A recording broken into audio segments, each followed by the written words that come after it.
Non verbal communication या बगैर बोले जो बातचीत होती है वो कैसे होती है? वो होती है जेस्चर से। आपने ये किया हुआ है, ये एक जेस्चर है, आपने ये किया, ये भी जेस्चर है, आपने ये किया, ये भी जेस्चर। ये भी लग पता जाएगा कि इसका मतलब क्या है। आपने ये किया, ये भी जेस्चर है।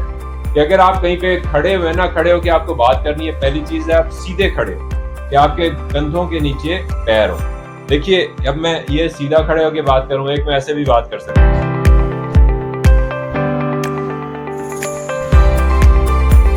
गिर के आपने बात नहीं करनी। अगर आपने कॉन्फिडेंस दिखाना है, खड़े होके आप कंधों के नीचे पैर रखें, सीधे हो जाए जस्ट, और ये स्टीपल बना लें। जब लोग आपसे बातचीत कर रहे होते हैं या आपसे कोई चीज लेने लगते हैं तो वो आपकी बातें नहीं खरीदते, आपका कॉन्फिडेंस खरीदते। अगर आप अपनी चीज में, अपनी चीज के मुतालिक कॉन्फिडेंस से बात कर रहे हैं तो उनके दिल को तसल्ली होती है। कभी भी क्लाइंट के सामने या किसी के भी सामने जेबों में हाथ डाल के नहीं रखना, पीछे भी नहीं छुपाना, हाथ छुपाने नहीं, हाथ सामने रखें। हाथ बहुत इंपॉर्टेंट आपका सेल्स का। 3 तरह की नजरें होती हैं देखने वाली ना। एक कहलाती है बिजनेस गेज, जो हमने इस्तेमाल करनी है, यानी कि बिजनेस वाली नजर। दूसरी कहलाती है सोशल गेज, जो दोस्तों में इस्तेमाल हो सकती है मगर बिजनेस में नहीं करती। तीसरी कहलाती है इंटीमेट गेज। मुख्तलिफ लोगों के दिमाग में मुख्तलिफ चीजें चल रही हैं जो मैं पढ़ सकता हूँ, और इस सेशन के बाद अगर आप इन चीजों को गौर से सुनेंगे और समझेंगे तो फिर आप भी पढ़ सकेंगे कि जब आपके पास कोई शख्स आएगा किसी भी काम के लिए, बेशक क्लाइंट आता है, जो शख्स मर्जी आता है, वो आपसे बात नहीं कर रहा होगा मगर आप उसे पढ़ सकेंगे। इस वक्त मेरी बात सुन रहा है, इस वक्त मेरी बात में दिलचस्पी ले रहा है, इस वक्त या ये बात इसको मेरी बुरी लगी, ठीक है। आप इनको, इन चीजों का अंदाजा हो जाएगा, इन चीजों की समझ हो जाएगी, ये चीज करनी आ जाएंगी अगर आप गौर से देखें और गौर से समझेंगे। अस्सलाम वालेकुम जी। जैसा कि मैं आपको पहले ही बता चुका हूं कि हम एक सेल्स का बहुत ही ज़बरदस्त कोर्स शुरू करने जा रहे हैं, और उस सिलसिले की एक बहुत अहम कड़ी प्यारे दोस्त सैयद नदीम आबदी मुल्तान से हैं। बहुत ही टॉप लेवल के ट्रेनर हैं। आज ये आए हैं, मुझे बड़ी खुशी है इस बात की। मिल के हम सेल्स और मार्केटिंग के अंदर वो स्टेप्स लेने जा रहे हैं जो आज से पहले शायद FMCG में किसी ने नहीं लिए होंगे। लोकल सेल्स और लोकल मार्केट को हमने एक नेक्स्ट लेवल पर लेके जाना है। हमने वो इंफॉर्मेशन और वो एक्सरसाइजेज और वो ट्रेनिंग्स करवानी है जो हकीकी मानों में लोगों की जिंदगी के अंदर तब्दीली लेके आए, इम्पैक्ट क्रिएट करें। आप पिछले एक हफ्ते के सेशंस जो हमारे हो रहे हैं उसके अंदर हम जिस चीज पे फोकस किए हुए हैं उसमें क्या चीजें शामिल है? Number 1 quality, number 2 commitment, number 3 हमने किसी को भी रास्ते के अंदर नहीं छोड़ना। इंफॉर्मेशन इतनी ज्यादा और उसको ट्रांसफर करना क्लाइंट्स तक, उन लोगों तक जिन्होंने माइक्रो फैक्ट्रीज शुरू करनी है, ये हमारी प्रायोरिटी है। तो हम जो रोजाना ग्रुप के अंदर दुआ करते हैं वो एक मर्तबा सब मिलके दोहराएंगे, और उसके बाद मैं डॉक्टर सैयद नदीम आबदी भाई को दावत दूंगा कि वो डाइस को संभालें। तो हम सुबह जो दुआ करते हैं वो सब मेरे साथ साथ आपने दोहरानी है। अस्सलाम वालेकुम। Very good morning team business talks. दुआ है रब्बे करीम हम सब का दिन अच्छा करे, आमीन। हमारा मंशूर है कि हम किसी की बुराई नहीं करते, हम किसी की बुराई नहीं सुनते, हम किसी को गलत मशवरा नहीं देते, हम सभी की इज्जत करते हैं, हम लोगों को पैसा कमाने में उनकी मदद करते हैं, हम साफ गोई से काम लेते हैं, हम लालच नहीं करते, हम अपने काम के साथ ईमानदार रहते हैं। उम्मीद करता हूं कि आप सब इस बात को याद रखते हैं और अमल करते हैं। गवाह रहना कि मेरी तरफ से आप पर कोई दबाव नहीं है कि आप झूठ बोलें, गलत बयानी करें या गलत मशवरा दें। अल्लाह हम सब का हामी और नासिर रहे, आमीन। नदीम भाई प्लीज तालियां। बिस्मिल्लाहिर्रहमानिर्रहीम, अस्सलाम वालेकुम। दोस्तों, मेरा नाम डॉक्टर सैयद नदीम आबदी है। मैं थोड़ा सा अपना इंट्रोडक्शन करवा दूं कि बैकग्राउंड आप जान लें, बैकग्राउंड अंडरस्टैंड कर लें।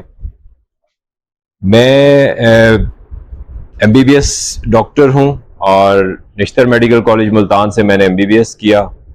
क्यों किया था कि बचपन में मैं ये मेफेयर बबल गम आती थी, उसके अंदर स्टिकर्स होते थे जो गाड़ियों की तस्वीरें होती थी, वो इकट्ठा किया करता था।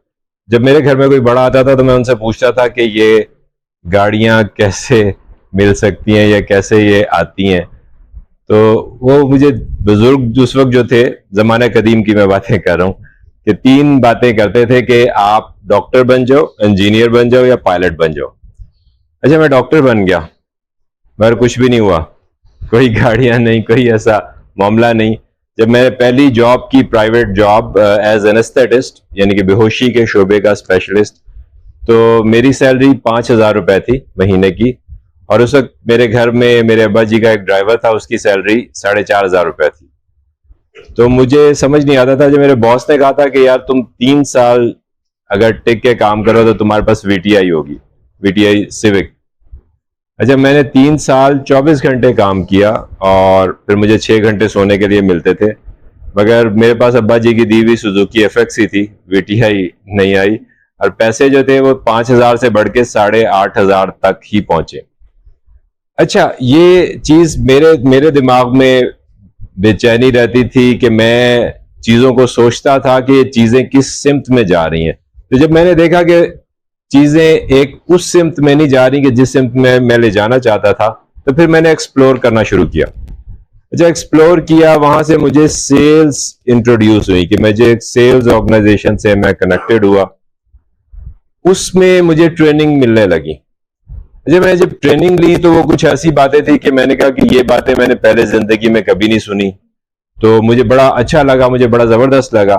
तो मैंने उसको परसू किया और एक मेरे उस्ताद थे, वो दुबई से थे, उनसे मैंने कहा कि जी मैं ये करना चाहता हूं, आप जैसा बनना चाहता हूं या इस तरह की एक्टिविटीज करना चाहता हूं। तो उन्होंने कहा करना शुरू कर दो और हो जाएगा। तो वो दिन है, ये 2002 की बात है, जब से मैं ट्रेनिंग स्टार्ट की, ट्रेनिंग इंडस्ट्री में आया, साथ में सेल्स में रहा, क्योंकि जो पैसों की बात है, पैसे सेल्स में आते थे। तो उसमें मैं बहुत एडवेंचरस था कि मैंने यानी कि चैलेंजेस लिए और बहुत सारी हरकतें की, जिसमें यहां से बैठ के, पाकिस्तान से बैठ के अमेरिका में वर्ल्ड रिकॉर्ड भी बनाए सेल्स में।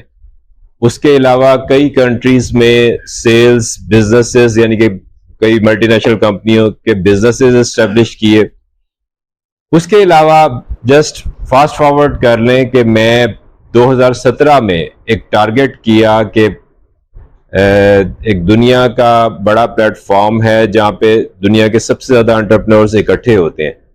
उसमें तकरीबन 25 लाख एंटरप्रेन्योर्स रजिस्टर्ड हैं पूरी दुनिया से। एंटरप्रेन्योर्स वो होते हैं जो लोग कारोबार करते हैं, जैसे आप लोग या आप लोग जिन लोगों को हेल्प कर रहे होते हैं, वो जो करते हैं उनको वो एंटरप्रेन्योर्स होते हैं। तो उनके लिए 3,500 कोचेस वहां पे हैं, जिसमें से पाकिस्तान से सिर्फ एक मैं ही था। तो वहां पे मैंने अपनी सर्विसेज के जरिए, रिजल्ट्स के जरिए अपनी रैंकिंग अप की और मैं 3,500 से टॉप 50 में आया, फिर टॉप 10 में आया, फिर वर्ल्ड नंबर 3 तक पहुंचा। तो ये मेरी एक अचीवमेंट थी। इसकी बुनियाद पे फिर ये हुआ कि 2021 में US गवर्नमेंट ने, अमेरिकन गवर्नमेंट ने मुझे सेलेक्ट किया पाकिस्तान से 23 दुनिया भर से एक्सपर्ट्स के साथ यूथ एंड वर्कफोर्स डेवलपमेंट की पॉलिसीज पे काम करने के लिए। तो 2021 से 2022 तक मैंने अमेरिकन गवर्नमेंट के साथ काम किया। 2022 में डिपार्टमेंट ऑफ स्टेट ने मुझे अमेरिका बुलाया, वहां पे मुख्तलिफ लोगों से, मुख्तलिफ उनसे यानी कि चैम्बर से, गवर्नमेंट से, एजुकेशनल सेक्टर से, इंडस्ट्री से और पब्लिक से मुलाकातें हुई और फिर उसमें हमने पॉलिसीज डिस्कस की और पॉलिसीज प्लान करके आए। तो ये छोटी सी कुछ अचीवमेंट्स हैं। येट मेरा पैशन सेल्स है, क्योंकि सेल्स दुनिया का मेरे हिसाब से बेहतरीन प्रोफेशन है और हर बिजनेस की जान है। अगर आपको सेल्स आती है तो आप किसी भी जगह पे कामयाब हैं, हत्ता कि घर में भी कामयाब हैं। घर में इवन आपके बच्चे हों तो बच्चों को अगर आपने बात अपनी मनवानी है कि जैसा मैं कह रहा हूं या कह रही हूं वैसे कर लो, तो आपको सेल्स करनी पड़ती है। बाज लोग होते हैं घर में, जैसे यहाँ पे खवातीन भी हैं, हजरात भी हैं, तो बाज हजरात घर में वैसे ही प्रोफेशनल्स होते हैं, और बाज हजरात का रैंक कुछ डिफरेंट होता है, वो कहलाते हैं हाउस हस्बैंड्स। हाउस हस्बैंड समझते हैं? जैसे हाउस वाइफ्स होती है ना, ऐसे हाउस हस्बैंड होते हैं। मतलब ये कि अगर आपकी बेगम कमा के आ रही है घर में, और आप घर बैठ के घर में कपड़े वगैरह धोते हैं, बच्चों को नाश्ता वगैरह बना के दे देते हैं, झाड़ू झाड़ू लगा लेते हैं, तो आप हाउस हस्बैंड है, ठीक है। तो इस तरह से बेगम भी, उसके भी दो दर्जे होते हैं। तो मैं ये पॉइंट दे रहा था कि हाउस हस्बैंड भी अच्छा बनने के लिए, यानी कि मैंने सबसे मर्तबा नीचे गिरा दिया, वहां भी सेल्स होती है। अगर आपको सेल्स नहीं आती तो वहां भी आपकी इज्जत नहीं रहती। तो सेल्स हर बातचीत में, जब मैंने आपसे बात की और आपने मेरी बात जो है वो कबूल कर ली, तो सेल्स हो गई। आपने अपने दोस्त से बात की कि जी आज अफ्तारी फलानी जगह करते हैं, और वो बात कबूल हो गई, तो सेल्स हो गई। तो सेल्स को आप वो ना समझें कि जो एक ट्रांजैक्शन होती है कि पैसे मिलते हैं। सेल्स जब भी कोई चीज यानी कि कोई चीज किसी एक शख्स से दूसरे शख्स तक ट्रांसफर हो जाए, तो सेल्स हो जाती है। चाहे उसका नतीजा पैसों में निकले, इज्जत में निकले, या किसी चीज किसी को गुस्सा दिलाना हो, वो भी आपने सेलिंग करनी है कि सेल्स करनी। अच्छा, अब ये सेल्स बहुत इंपॉर्टेंट है। साथ आप दूसरी चीज देखें जो कामयाबी कहलाती है। तो कामयाबी आपके जहन में क्या है? किसी के भी जहन में कामयाबी के बारे में कोई बात आती हो तो मुझे बता दें, कोई बात कि कामयाबी किसे कहते हैं? लाइफ की हर सहूलत मौजूद होगा, उसको कामयाबी कहते हैं। सही। सब जो चीज आप हासिल करना चाह रहे हैं वो हासिल करें। ठीक है। और कुछ? जो भी जवाब सब दुरुस्त होते हैं, कोई जवाब गलत नहीं होता। जिंदगी अगर पुरसकून गुजरे तो उसे कामयाबी। बिल्कुल ठीक है। और किसी की कुछ कामयाबी के बारे में पता हो? तो ये जो आपने चीजें बोली, इस पे एक कहा जाता है कि success is progressive realization of a worthy ideal और गोल। कि कामयाबी यानी कि कदम ब कदम या स्टेज बाय स्टेज अचीवमेंट का नाम है किसी ऐसे गोल या टारगेट का जो आपकी जिंदगी में अहम हो। अब इसका दूसरा सेगमेंट देखते हैं, इसे पलटते हैं। ये तो है ना कि हासिल क्या होना है, मगर इसके पीछे कुछ और चीज छुपी हुई है। वो छुपी हुई चीज क्या है कि success is a few simple disciplines practised every day.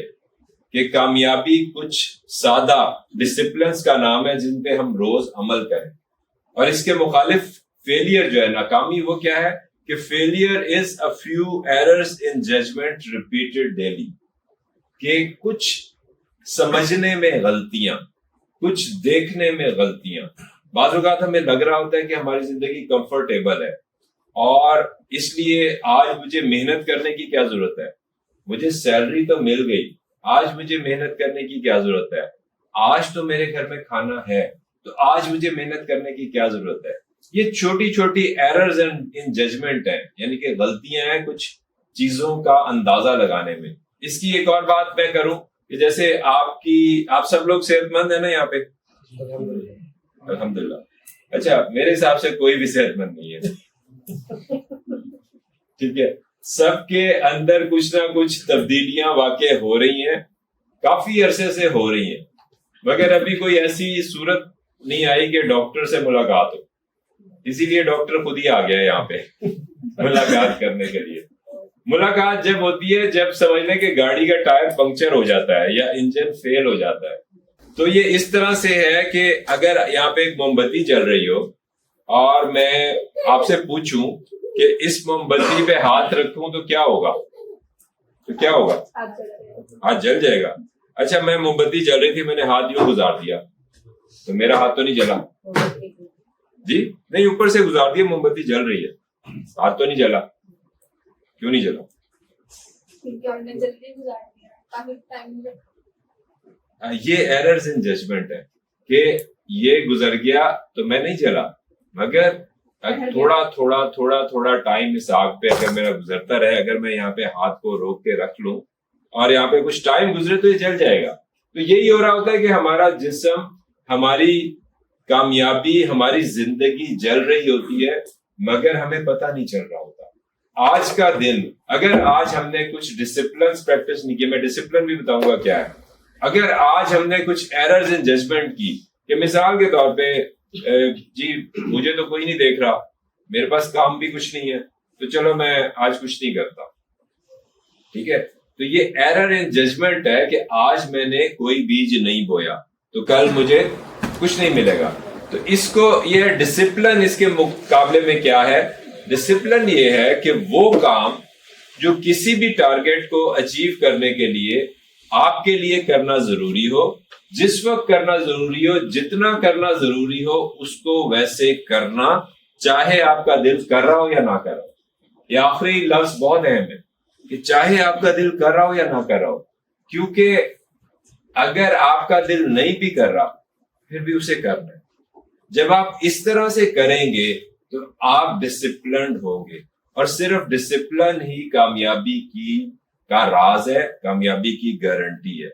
और ये डिसिप्लिन मुख्तलिफ शोबों में मुख्तलिफ हो सकती है, ठीक है। मिसाल के तौर पे क्रिकेट अगर आप खेलते हैं और क्रिकेट में कामयाब होना है तो डिसिप्लिन क्या होंगे? सुबह एक्सरसाइज करना। क्रिकेट की बुनियादी चीजें क्या है? क्रिकेट में करने वाले काम क्या है? बैटिंग, बॉलिंग, फील्डिंग, ये फंडामेंटल्स होते हैं। हर शोबे के कुछ फंडामेंटल्स होते हैं, यानी कि बुनियादी चीजें होती हैं। तो हर शोबे में जो भी आप काम कर रहे हैं, जो भी आपके काम जिम्मे है, मिसाल के तौर पे अगर आप ट्रेनिंग सीख रहे हैं तो आपको रोजाना सीखना है, कुछ नया सीखना है, कुछ सिखाना भी है, क्योंकि जब सिखाएंगे तो आपको बात को दूसरों तक पहुंचाने की प्रैक्टिस होगी, ठीक है। और अगर नेक्स्ट लेवल है तो कुछ लिखना भी है, कोई भी चीज आपने सीखी, कुछ किया, उसको आप लिख सकते हैं। तो ट्रेनिंग के बुनियादी चीजें सीखना, सिखाना, लिखना हो सकती है, सही। तो इस तरह से क्रिकेट की बुनियादी चीजें या बुनियादी डिसिप्लिन बैटिंग, बॉलिंग, फील्डिंग हो सकती है। इस तरह से आप जिस शोबे में हैं उसमें कामयाबी हासिल करने के डिसिप्लिन्स हैं, ठीक है, उनको आप पूछिए कि इस शोबे में मैं कैसे कामयाब हो सकता हूं। और जो आपको फंडामेंटल्स पता चले, जो बुनियादी बातें पता चले, जो डिसिप्लिन्स पता चले, उनको रोजाना प्रैक्टिस करना, रोजाना, चाहे कोई देख रहा है, चाहे कोई नहीं देख रहा, चाहे आपका दिल कर रहा है, चाहे नहीं कर रहा, चाहे शादी है, चाहे फौतगी है, चाहे आपकी तबीयत ठीक है, चाहे आपकी तबीयत खराब है। जब आप इस तरह से प्रैक्टिस करेंगे तो कामयाबी बड़ी स्पीड में आपकी तरफ आएगी। मगर अगर आप इस तरीके को छोड़ देंगे कि जी आज तो मेरा दिल नहीं कर रहा, देखिए ये साइकिल चलाने की तरह है कामयाब होना, कि पैडल आपको मारने होते हैं, चाहे आप स्लो मारे चाहे तेज मारे। अगर आप कभी कभी पैडल मारेंगे तो साइकिल गिर जाएगी, आप स्लो मारे आपकी साइकिल स्लो चलती रहेगी, मतलब ये कि कामयाबी की तरफ आपकी रफ्तार स्लो रहेगी। आप तेज पैडल घुमाएंगे तो आपकी साइकिल तेजी से चलेगी, कामयाबी की तरफ आपकी रफ्तार तेज होगी। तो सेल्स को सबने सीख लेना है, चाहे आपको लगता है कि आपका शोबा है या नहीं है, नंबर एक बात, क्योंकि सेल्स किसी तक अपना मैसेज पहुंचाने का नाम है। तो अगर आप नहीं पहुंचाएंगे तो आप किसी काम में नहीं रहेंगे, या आपकी वर्थ वैल्यू बहुत छोटी हो जाएगी। दूसरी बात ये मैंने बताया कि डिसिप्लिन्स, कि कोई भी चीज सीखे, कोई भी चीज आपने अपनी जिंदगी में लानी हो या कामयाबी की तरफ जाना हो, तो प्रैक्टिस कीजिए, डिसिप्लिन्स को प्रैक्टिस कीजिए हर रोज, हर रोज, हर रोज। उसमें कोई छुट्टी नहीं होती, कोई ऑफ डे नहीं होता। ये आपके लिए है कि अगर आप छुट्टी करेंगे आपकी कामयाबी स्लो डाउन हो जाएगी। तो आज हम स्किल्स लेना शुरू करेंगे, आज से एक सीरीज हम स्टार्ट कर रहे हैं जिसमें हम स्किल्स लेंगे कि सेलिंग में क्या क्या चीजें अहम हो सकती हैं। ये रैंडमली हमने डिसाइड किया था कि आज हम आपको नॉन वर्बल, यानी कि वो तरीके जिसमें आप बात नहीं कर रहे होते, आपका जिस्म लोगों से बात करता है, कि किसी भी वक्त में इस हॉल में आया तो आप सब लोगों के दिमाग में जो चल रहा है वो मैं पढ़ सकता था कि आपके दिमाग में क्या चल रहा है, और आपके दिमाग में मुख्तलिफ चीजें चल रही हैं, ठीक है। कुछ लोग हैं जिनको यानी कि जो कंफर्टेबल फील नहीं कर रहे बैठ के। एक कोई शख्स है जो कह रहा है कि अच्छा ये कितनी देर का सेशन होगा, ठीक है। मुख्तलिफ लोगों के दिमाग में मुख्तलिफ चीजें चल रही हैं जो मैं पढ़ सकता हूँ, और इस सेशन के बाद अगर आप इन चीजों को गौर से सुनेंगे और समझेंगे तो फिर आप भी पढ़ सकेंगे। फिर जब आपके पास कोई शख्स आएगा किसी भी काम के लिए, बेशक क्लाइंट आता है, जो शख्स मर्जी आता है, वो आपसे बात नहीं कर रहा होगा मगर आप उसे पढ़ सकेंगे। इस वक्त मेरी बात सुन रहा है, इस वक्त मेरी बात में दिलचस्पी ले रहा है, इस वक्त या ये बात इसको मेरी बुरी लगी है, ठीक है। आप इनको इन चीजों का अंदाजा हो जाएगा, इन चीजों की समझ हो जाएगी, ये चीज करनी आ जाएंगी अगर आप गौर से देखें और गौर से समझेंगे। तो मैं इसमें दो चीजें आप समझ लीजिए, एक ये हार्ट, इस जगह को हार्ट कहते हैं, और दूसरा ये हमारा जो जॉइंट है जिसमें हमारा ये बॉडी जो है टांगों से मिलती है, ये जॉइंट, इसको पेल्विस कहते हैं। ये दो जगह इनको याद रखिए। अब हम नॉन वर्बल कम्युनिकेशन या बगैर बोले जो बातचीत होती है वो कैसे होती है? वो होती है जेस्चर्स से। जेस्चर्स क्या होते हैं? हरकत और सकनात। मतलब आपने ये किया हुआ है, ये एक जेस्चर है, कोई बात नहीं, जो जो कर रहा है करता रहे, इसमें कोई बुरी बात नहीं है। इसका मैं मतलब आपको बताऊंगा क्या मतलब है। आप ऐसे बैठे हैं, ये एक जेस्चर है, ठीक है, और आपने ये किया, ये एक जेस्चर है, ठीक है। अब आप कहेंगे क्या करें, कुछ भी ना करें। अच्छा, आप ये कर रहे हैं, ये भी जेस्चर है, आप ये कर रहे हैं, अच्छा ये तो शायद फोन सुन रहे हैं, नहीं, अच्छा ये भी एक जेस्चर है। हर चीज एक जेस्चर है, मतलब क्या, हरकत है, हरकत हो सकनात है। आपने ये किया, ये भी जेस्चर है, आपने ये किया, ये भी जेस्चर है। ये भी लग पता जाएगा कि इसका मतलब क्या है। आपने ये किया, ये भी जेस्चर है, ठीक। तो जो भी आप हरकतें कर रहे हैं, जिस तरह से भी बैठे हैं, कोई पीछे होके बैठा है वो भी एक जेस्चर है, कोई आगे होके बैठा है वो भी एक जेस्चर है, किसी ने टांग पे टांग रखी हुई है, ये भी एक जेस्चर है, किसी ने टांगे खोल के सीधी रख के बैठा है, वो भी एक जेस्चर है। ये तो समझ में आ गया कि ये जेस्चर है। आपने ये किया, ये भी जेस्चर है, ठीक। तो अब इसका मतलब क्या है? मुझे तो सारा पता है ये क्या चल रहा है, मगर अभी मैं ये आपको बताने लगा हूं तो आपने ये गौर से सुनना है, समझना है, जो नोट करने वाली बात हो उसको नोट करना है ताकि ये चीज आप तक ट्रांसफर हो जाए। अच्छा, ये वाली ट्रेनिंग जो इस तरीके से मैं करवा रहा हूं, ये दुनिया में किसी और ने नहीं करवाई। मतलब कि ये एक्सक्लूसिव है इस तरह के, इस पैटर्न से। ये जो दो पॉइंट्स मैंने दिए इसको बिल्कुल सादा कर दिया। दो पॉइंट्स, एक हार्ट, एक है हमारी पेल्विस। सिर्फ इन दो की बुनियाद पे आपकी सारी ट्रेनिंग हो जाएगी कि आप सारी चीजें समझ सकेंगे। इस तरह से शायद मैंने बुक्स भी पढ़ी हैं मगर कहीं पे मुझे और नहीं मिला। ये एक तरीका सीखा था मगर सीख के इजाद किया, उसमें इनोवेशन, उसे सादा करने की कोशिश की। अच्छा, दो तरह के जेस्चर्स होते हैं, दो तरह की हरकत सकनात होती हैं। एक को कहते हैं ओपन जेस्चर्स, ओपन जेस्चर्स, और दूसरों को कहते हैं क्लोज जेस्चर्स, के खुले जेस्चर्स और बंद जेस्चर्स। इनका मतलब क्या है कि जब भी जेस्चर्स ओपन हो, इसका मतलब है आप अच्छा महसूस कर रहे हैं।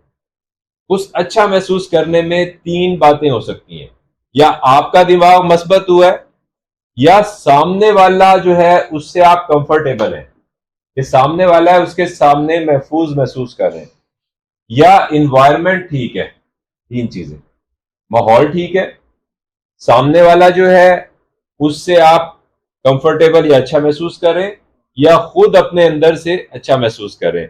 ये तीनों वजह से जो जेस्चर बनता है वो ओपन जेस्चर होता है। और दूसरा क्लोज जेस्चर, जो सारे उसमें ये इनके बताऊंगा कि क्लोज जेस्चर कैसे बनते हैं, ओपन कैसे बनते हैं। क्लोज जेस्चर में आप बुरा महसूस करें या आप सामने वाले की वजह से अच्छा महसूस नहीं कर रहे, ठीक है, या माहौल ठीक नहीं है, माहौल की वजह से आप अच्छा महसूस नहीं कर रहे। मिसाल के तौर पे माहौल में सर्दी है तो आप यूं हाथ बांध लेंगे, ठीक है, सर्दी में हाथ बांध लेते हैं ना, या जेबों में डाल लेंगे, कहीं छुपाएंगे हाथों को। और माहौल में गर्मी है, जब भी आप बुरा महसूस कर रहे होंगे तो ना आपका कसूर है ना सामने वाले का कसूर है, माहौल आपकी तबीयत के मुताबिक नहीं है। तो जब भी आप अनकंफर्टेबल या थोड़ा सा बुरा या थोड़ा सा कम अच्छा महसूस करेंगे तो आप क्लोज जेस्चर्स बना सकते हैं। बंद हरकतों सकनात कर सकते हैं जब आप कुछ अच्छा महसूस करेंगे अपनी वजह से, सामने वाले की वजह से या माहौल की वजह से, तो आप ओपन जेस्चर्स कर सकते हैं। ठीक है, तो हम ये दो ग्रुप्स में जेस्चर्स को देखेंगे। जो जेस्चर, जो हरकतों सकनात आपके दिल को बंद करती हैं, ठीक है, वो क्लोज जेस्चर है। ये देखिए, ये ओपन, ये ओपन, ये क्लोज। ठीक है, और जो जेस्चर, जैसे मैं ये सीधा खड़ा हूं तो ये ओपन जेस्चर है। अब मैंने टांगों को क्रॉस कर दिया, फिर मैंने जेस्चर यहां से क्लोज कर दिया। या मैं बैठा हूं, सीधा बैठा हूं, ओपन है, टांग पे टांग रख ली तो ये क्लोज्ड हो गया। ठीक है, अब मेरा ये हार्ट ओपन है, मगर मैं आगे को होके बैठा हूं, आपसे बात कर रहा हूं, आगे को झुक के बैठा हूं या पीछे को होके बैठा हूं कि एक चेयर में डिमॉन्स्ट्रेट कर सकूं। ये देखिए कि मैं अब यहाँ पे फॉर एग्जांपल इंटरव्यू देने आया हूँ या कोई आपसे बात करने आया हूँ। अच्छा, मैं ऐसे बैठा हूँ या मैं ये आगे को होके बैठा हूँ, और एक है कि मैं यूं करके जी आपकी ऐसे बात सुन रहा हूँ, या इस तरह से और ये करके इस तरह से आपकी बात सुन रहा हूँ। तो जब आपके सामने कोई शख्स आया है, वो आके इस तरह से बैठा है, वो कंफर्टेबल नहीं है, उसने हार्ट को भी क्लोज किया हुआ है, पेल्विस को भी क्लोज किया हुआ है, डबल क्लोज जेस्चर है। कोई वजह है, अभी आपने उससे काम की बात नहीं करनी, उसको बातों से ओपन अप करना है। वो मैं आपको तरीका बताऊंगा। जब वो ओपन अप हो जाए, इंटरेस्टेड हो जाए, ये आपको पता चलेगा। मिसाल मैं आपको देता हूँ कि मेरे पास, मैं एक कोर्स करवाता था 2008 में, उसका नाम था 1 ईयर डिप्लोमा इन सक्सेस। उसमें लड़के लड़कियां मेरे पास आते थे उसके बारे में मालूमात लेने। अच्छा, आते थे ना, अमूमी तौर पे वो ऐसे बैठे होते थे, ये सीट पे आके ऐसे बैठ जाते थे।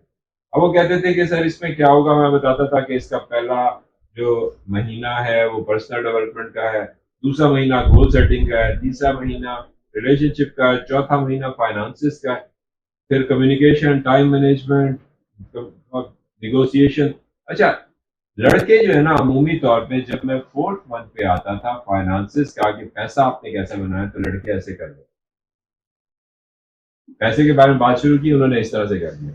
और खवातीन रिलेशनशिप पे अनक्रॉस कर दिया, रिलेशनशिप। तो ये जनरल मैं बात बता रहा हूँ, सब नहीं, मगर जनरली ये होता था कि जैसे ही उन्होंने अनक्रॉस किया, आगे को झुके, मुझे अंदाजा हो गया कि अभी जो मैंने बात की है इसमें सामने वाले की दिलचस्पी है। तो जब ऐसा मुझे पता चलता था कि इस बात में सामने वाले की दिलचस्पी है, तो मैं उस बात को बढ़ा देता था, या उस बात पे ज्यादा मैं बात करता था, या मुझे समझ में आ जाती थी कि ये चीज जो है इसमें इसकी दिलचस्पी है, इसमें ये इंटरेस्ट ले रहा है। ठीक है, तो ये बहुत अहम बात है, वरना आपको पता ही नहीं चलता कि मिसाल के तौर पे कोई शख्स आया है, अभी यूं बैठा है, इसका मतलब है वो क्लोज है, इसका मतलब है वो कंफर्टेबल नहीं है। शायद वो कह रहा है पता नहीं ये क्या करेंगे, मेरी जेब से पैसे निकाल लेंगे, पता नहीं मुझे क्या गलत बात बताएंगे, या माहौल से वो एडजस्ट नहीं हो रहा, कोई भी बात हो सकती है। तो आपने अपनी बात स्टार्ट कर दी, नहीं, उसकी मैं स्ट्रेटजी बताऊंगा कि उससे बातें करें, उसे कंफर्टेबल करें। इसको कहते हैं रैपो बनाना। रैपो होता है कि जब वो दूसरा शख्स आपके साथ अच्छा महसूस करे, कंफर्टेबल महसूस करे।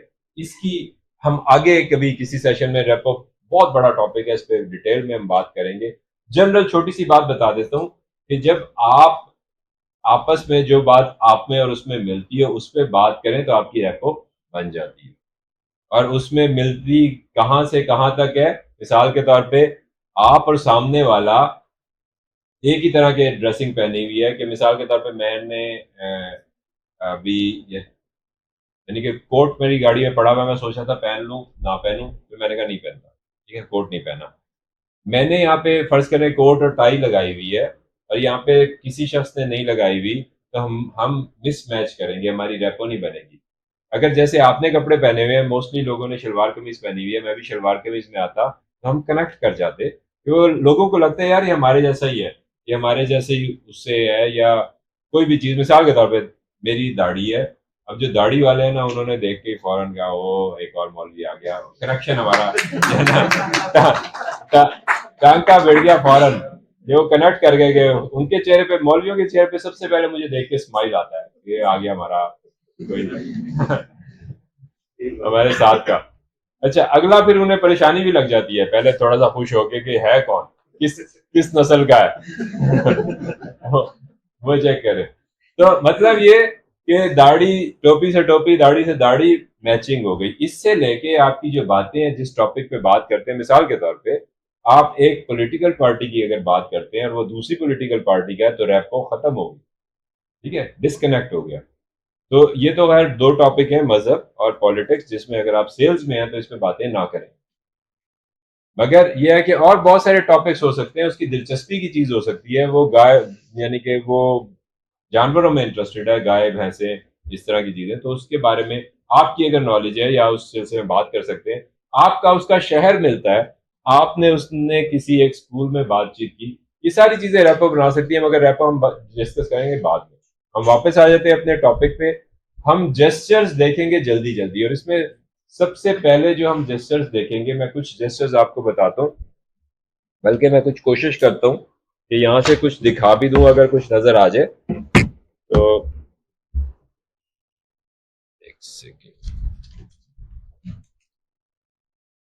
ये देखिए, ये ओपन जेस्चर्स पहले हम देख रहे हैं। इसका पहले ग्रुप 1 है, इनका कोई मतलब नहीं है। ओपन का मतलब ओपन है, ठीक है। मैं आगे आपको समझाऊंगा कि इनको किस तरह से इस्तेमाल करना है।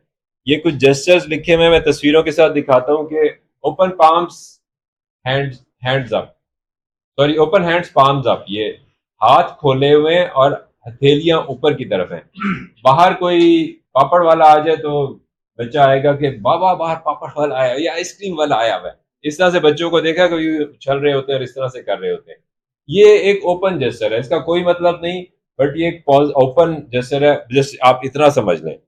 दूसरी चीज ये अनक्रॉसिंग आर्म्स एंड लेग्स, के कोई शख्स, जैसे मैंने बैठे हुए बताया था कि ये बैठा हुआ है, क्रॉस बैठा हुआ है, उसने किसी बात पे टांगे यूं अनक्रॉस की, या किसी बात पे ऐसे पीछे बैठा हुआ है, उसने बाजू अनक्रॉस किए, सिर्फ अनक्रॉस किए। मैं इस वक्त दो जेस्चर कर रहा हूँ, ये बाजू भी अनक्रॉस कर रहा हूँ और आगे भी बढ़ रहा हूँ।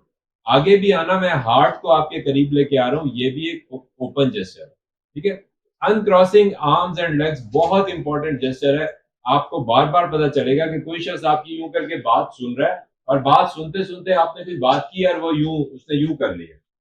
इसका मतलब है कि आपकी बात में उसे कोई रुकावट या कोई ऐसी चीज लगी है जो उसे पसंद नहीं आई या उसे समझ नहीं आई, या मिसाल के तौर पे आपने कीमत बताई, उसने यूं कर लिया। इसका मतलब है कीमत उसे समझ नहीं आई।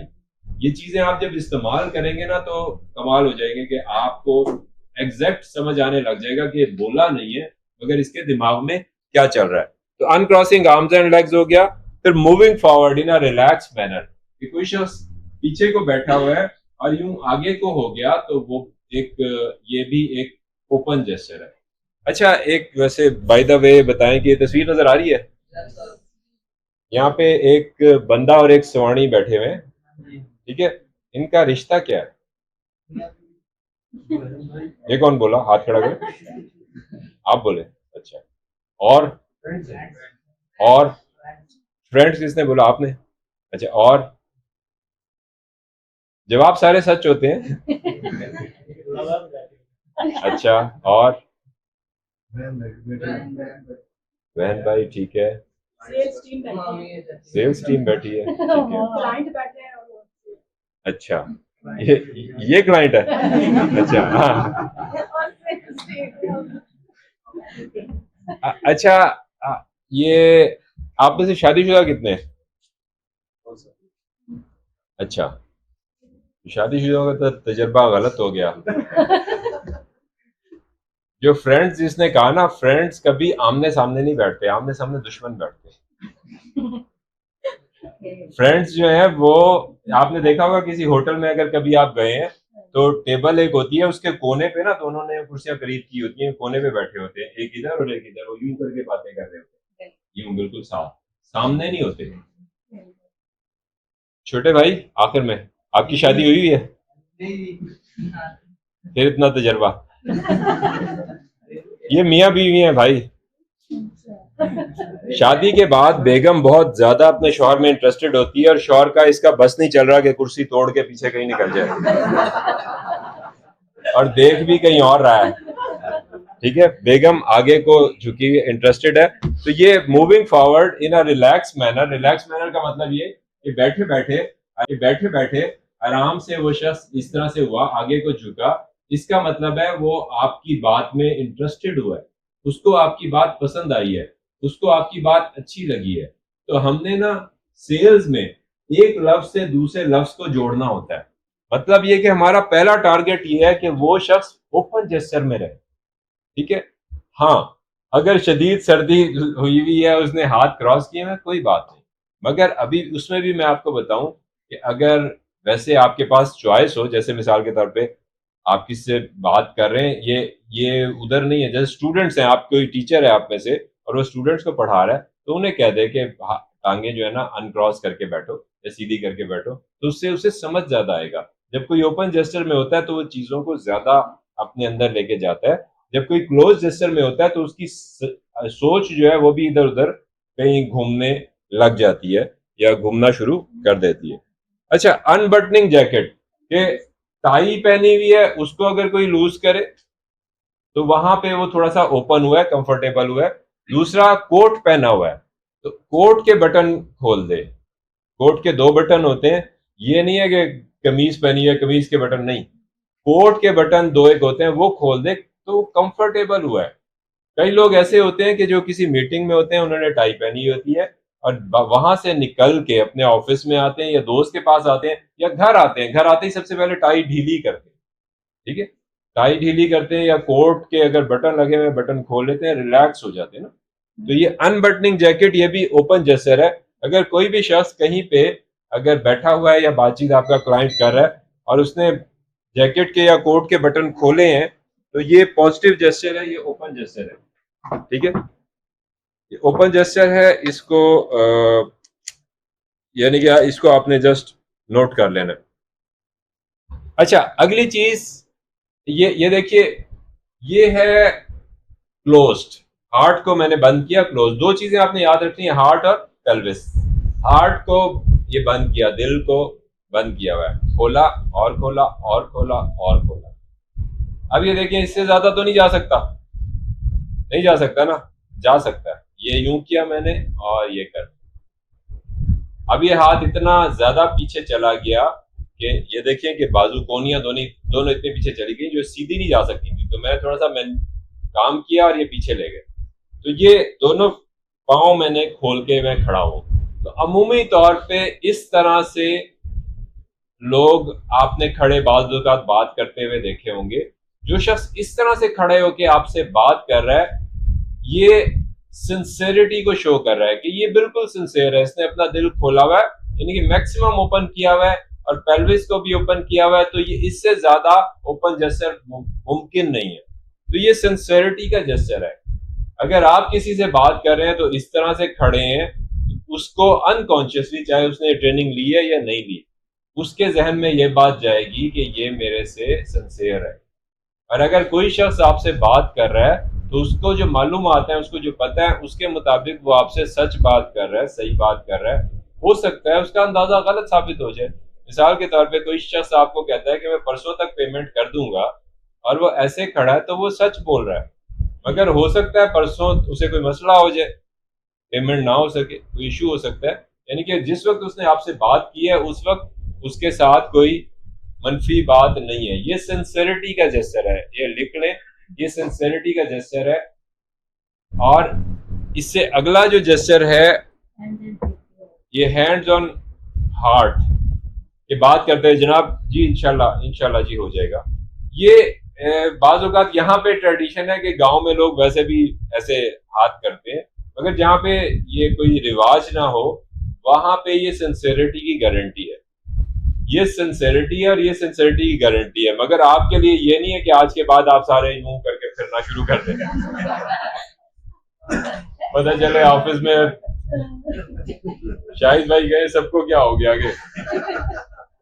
अच्छा, एक और चीज भी बता दूं कि एक मैं जेस्चर आपको बताता हूं कि ये देखिए, बेहतर देखिए, ये इसका क्या मतलब है, किसी के ध्यान में कुछ आता? सुभान अल्लाह, ठीक है।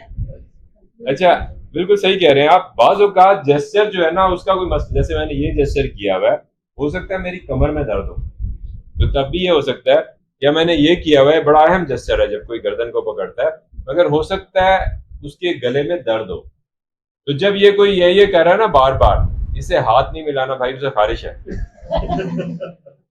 ठीक है, ये कोई आप सोचते नहीं यार ये कौन सा है, डॉक्टर साहब ने तो बताया नहीं था, ये क्या है, मुझे याद नहीं आ रहा कि इसने ये किया। वैसे इसका मतलब होता है कि हल्का सा, पूरी खारिज ना करें। जो जोर से करते हैं इसका मतलब है जुए हैं या खारिश है।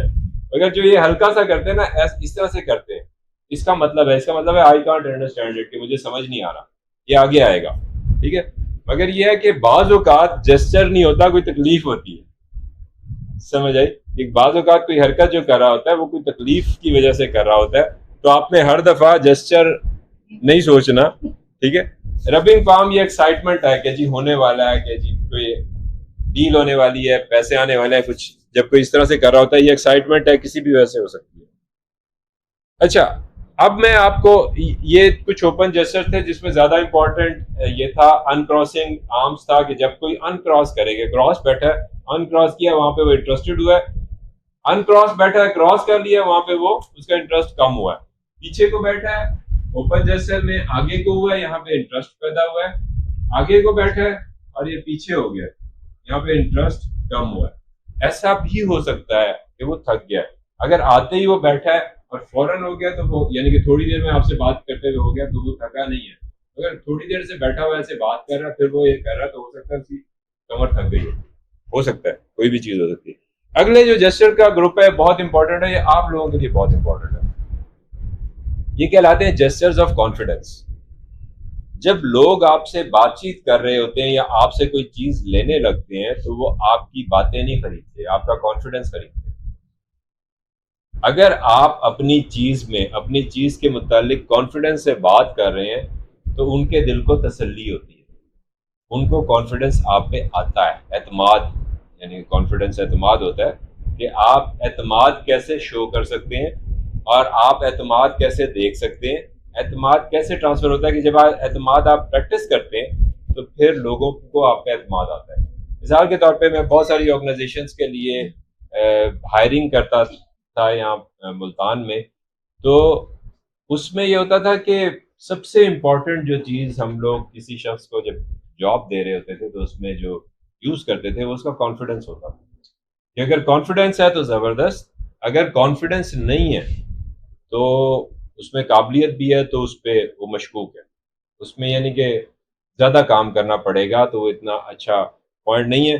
कॉन्फिडेंस जो है आपको रिजल्ट्स देता है ज़िंदगी में, चाहे आप सेल्स कर रहे हो या आप कुछ भी कर रहे हो, कोई भी बात मनवानी हो, कॉन्फिडेंस बहुत इंपॉर्टेंट है। और लोग जो है आपके कॉन्फिडेंस से नहीं बच सकते, तो कॉन्फिडेंस की स्ट्रेटजीज ले लें। सबसे पहली है direct and simple eye contact. Simple eye contact होता है कि नॉर्मल सा चेहरा रख के और आंखों में आंखें डाल के देखना। एक होता है कि ये घूरी नहीं मारनी, ठीक है, वो घूरना नहीं है, ये इसलिए सादा का है, सिंपल, घूरना नहीं, शक्ल बना के, शक्ल में थोड़ा सा मुस्कुराहट रख के, तो वो फिर नहीं देखना, उसका मतलब गलत हो जाता है सब चीज़ों का। मगर इसमें भी मैं आपके आगे बताऊंगा कि आई कांटेक्ट कैसे मेंटेन करना है। कि अगर आप किसी के सामने बैठे हैं, देखिए बैठे हुए हैं, आपने क्या करना है कि मिसाल के तौर पे आप बेटा बैठे हुए हैं, आपकी मैं आंखों में आंखें डाल के देखूंगा, मगर जब मेल फीमेल, जब आई कांटेक्ट आपने कम देर मेंटेन करना है, कि जैसे ही आप मेल फीमेल मेंटेन करेंगे, स्पेशली फीमेल्स घबराना शुरू कर देंगे। ठीक है, आपने देख लेना है जब कोई, यानी कि सामने फीमेल है और वो घबरा रही है, तो आपने ज्यादा आई कांटेक्ट मेंटेन नहीं करना। मगर फिर भी देखिए, मेरी नजर, एक होता है कि मैं आपको देख रहा हूँ, आपको बात कर रहा हूँ, बात करते हुए मैं नीचे देखूंगा, फिर मैं आपकी आंखों में देख रहा हूँ, उससे बात करूँ, बात करके मैं नीचे देख सकता हूँ, फिर ये। अब जब आप बात कर रहे हैं ना, और जी हाँ जी, ये इधर उधर, अब ये देख रहे हैं, इधर उधर देख रहे हैं, ये कर रहे हैं, ये ठीक नहीं है, ये कॉन्फिडेंस शो नहीं करता। जिस शख्स में कॉन्फिडेंस होता है, वो उसका एक टूल ये है कि आप आंखों में आंखें डाल के बात करें, सिंपल, सादा, कम्प्लेक्स नहीं, कि उसको घूरना नहीं है या इस तरह नहीं कि वो अनकंफर्टेबल फील करे। जब कोई अनकंफर्टेबल फील कर रहा हो, आप नीचे देख लें, फिर वापस मेंटेन कर लें। मगर इसमें इसके 3 तरह की नजरें होती हैं देखने वाली ना। एक कहलाती है बिजनेस गेस, जो हमने इस्तेमाल करनी है, यानी कि बिजनेस वाली नजर। दूसरी कहलाती है सोशल गेस, जो दोस्तों में इस्तेमाल हो सकती है मगर बिजनेस में नहीं करनी। तीसरी कहलाती है इंटीमेट गेज। ये मैं तीनों बताता हूँ। बिजनेस गेज क्या है, कि इसमें सिर्फ आपने ये आंखों तक रहना है, और आंखों में जब आप देखने लगेंगे तो आपको स्टार्ट में जब प्रैक्टिस नहीं होगी तो आपसे देखा नहीं जाएगा ज्यादा देर। तो आपने क्या करना है, 3 पॉइंट्स ले लेने हैं। देखें, एक ये, एक, दो, और ये 3। इधर देखना है, फिर इधर देखना है, फिर इधर देखना है। इससे आप जो है आपका आई को उस सामने वाले को लगेगा मेरी आंखों में ही देख रहा है, उसे नहीं पता चलेगा कि इधर देख रहा है, इधर देख रहा है। अगर 1 2 3 या घूमते रहना है, 1 2 3। इससे ये होगा कि आपका आई कांटेक्ट मेंटेन रहेगा, सामने वाले को लगेगा मेरी आंखों में ही देख रहा है। सोशल गेज होती है कि आप आंखों के साथ होंठों तक आते हैं, होंठों तक देखते हैं। अगर मैं आपको बता रहा हूं, आप मेल है, सॉरी, आप मर्द हैं और सामने एक मर्द बैठा हुआ है, आपने बातचीत करते हुए उसके होंठों को नहीं देखना। उसे अजीब सा महसूस होगा दिमाग में, छोटी सी उसे थोड़ी घबराहट सी होगी। फीमेल टू फीमेल बैठी है कि खातून के सामने खातून बैठी है, आपने होंठों पे नहीं देखना।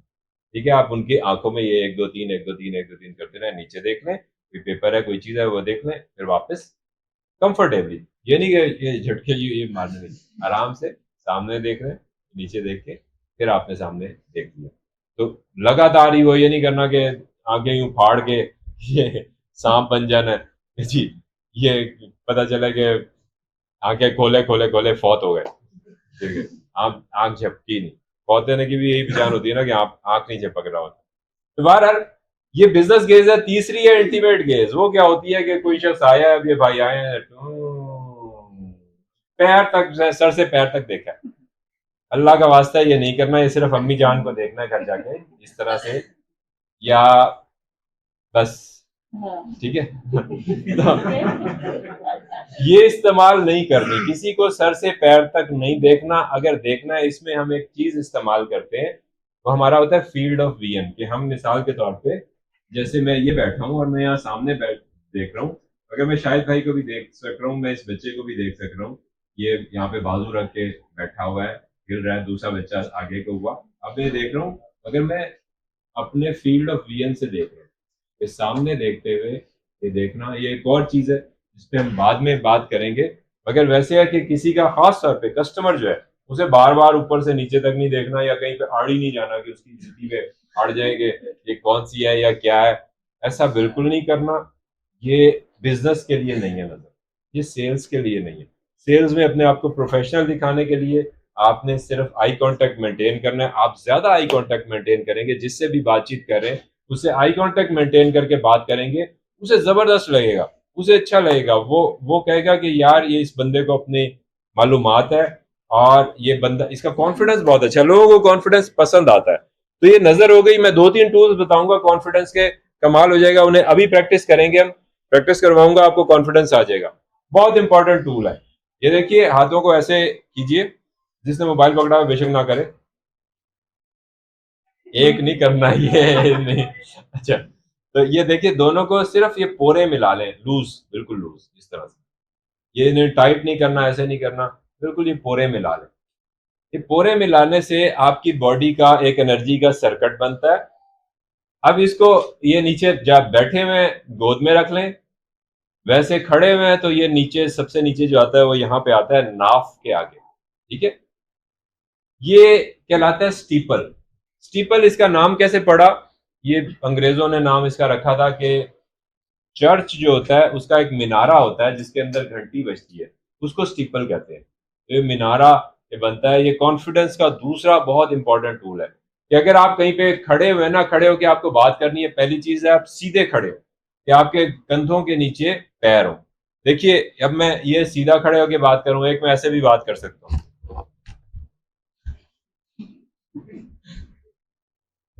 गिर के आपने बात नहीं करनी। अगर आपने कॉन्फिडेंस दिखाना है, खड़े होके आप कंधों के नीचे पैर रखें, सीधे हो जाएं जस्ट, और ये स्टीपल बना लें। आई कांटेक्ट मेंटेन करें, जो भी सामने एक शख्स खड़ा है तो उससे आई कांटेक्ट मेंटेन करें और बातचीत करना शुरू कर दें। बातचीत के दौरान आप हाथों को खोल सकते हैं, वापस यहाँ स्टीपल में आएगा, हाथ इधर उधर जा सकते हैं, वापस स्टीपल में आएगा। ये बात किया जो भी हाथ हिलाए वापस इधर आ जाएगा। ये स्टीपल आपके कॉन्फिडेंस को जाहिर करता है इसका ये जितना ऊंचा है उतना ज्यादा कॉन्फिडेंस होता है। आप देखिए, मैं इसको ऊपर करता हूँ। ये शाहिद भाई ने जैसे बनाया हुआ है, ये यहाँ पे आया हुआ है। ये देखिए, कुर्सी पे मेरे पास ये हैं, बाजू हैं कुर्सी के, तो इस पे मैं यहाँ पे बाजू रख के ये इधर ला सकता हूँ। अगर मैं किसी के पास बैठा, अब मैं फॉर एग्जांपल, ये देखिए, जब भी आप किसी के पास जाएं या आपके पास कोई क्लाइंट आए, आपने समझ लेना है कि आपकी कुर्सी की कमर पे कीलें लग गई। कमर नहीं लगानी। ये एक ढीला इंसान है जो सेल्स नहीं कर रहा। आपने आधी चेयर पे बैठना है, आधी चेयर पे आगे को होके बैठना है। हाथ ये यहाँ पे रख लेना है, टेबल है तो टेबल पे रख लेना है, स्टीपल बना के। स्टीपल नहीं भी है, ये रख लेना है। अच्छा, ये अगर इधर नहीं होगा ना तो ये कहाँ जाएगा हाथ? ये अभी ये कह रहा है, अब कपड़े सही कर रहा है, अभी कहीं कर रहा है, अभी कहीं खारिश अजीबो गरीब घूमता रहेगा, तो ये बुरा भी लगेगा। ये कॉन्फिडेंस नहीं, खाली हाथ नहीं रह सकते, कहीं ना कहीं जाएंगे, तो इन्हें यहाँ बांध दें। बांध दें, हाथ आप हिला सकते हैं, बातचीत करते हुए हाथ आप हिला सकते हैं। ये एरिया है, ये नहीं कि आप वो छलांगे लगा के इधर इधर, मगर हाथों को इधर उधर हिलाएं, जबरदस्त है। कि आप ये देखिए कि मैं ये बैठ गया, ये बात की और इसमें बात करूं कि जनाब ये है, ऐसे है, ऐसे ऐसे, वापस ये आ गया। इस तरह से बैठा हूं, या फिर ये पीछे बैठा हुआ हूं, तो ये है कि ये जो जैसे है ना, जो स्टीपल ऊपर होता है, ये कमर लग के अमूमी तौर पे होता है। अच्छा, ये स्टीपल जितना ऊंचा है उतना कॉन्फिडेंस ज्यादा है। हम जब किसी भी शख्स के पास, किसी क्लाइंट के पास जाते थे, तो अच्छा, आप किसी के दफ्तर में जाएं तो वहां पे आप क्या देखते हैं, क्या चीज नोट करते हैं? वो भी बैठा होता है, आप भी बैठते हैं, उसमें क्या फर्क होता है? किसी भी शख्स, बेशक आपका कस्टमर है, उसके पास गए हैं, डिस्ट्रीब्यूटर है उसके पास गए हैं, किसी का ऑफिस है उसमें गए हैं, तो उसके बैठने में आपके बैठने में क्या फर्क होता है, या उसके ऑफिस की अरेंजमेंट कैसे हुआ होता है? जो जहन में आता है बताएं, सब सवाल, सब जवाब दुरुस्त होते हैं।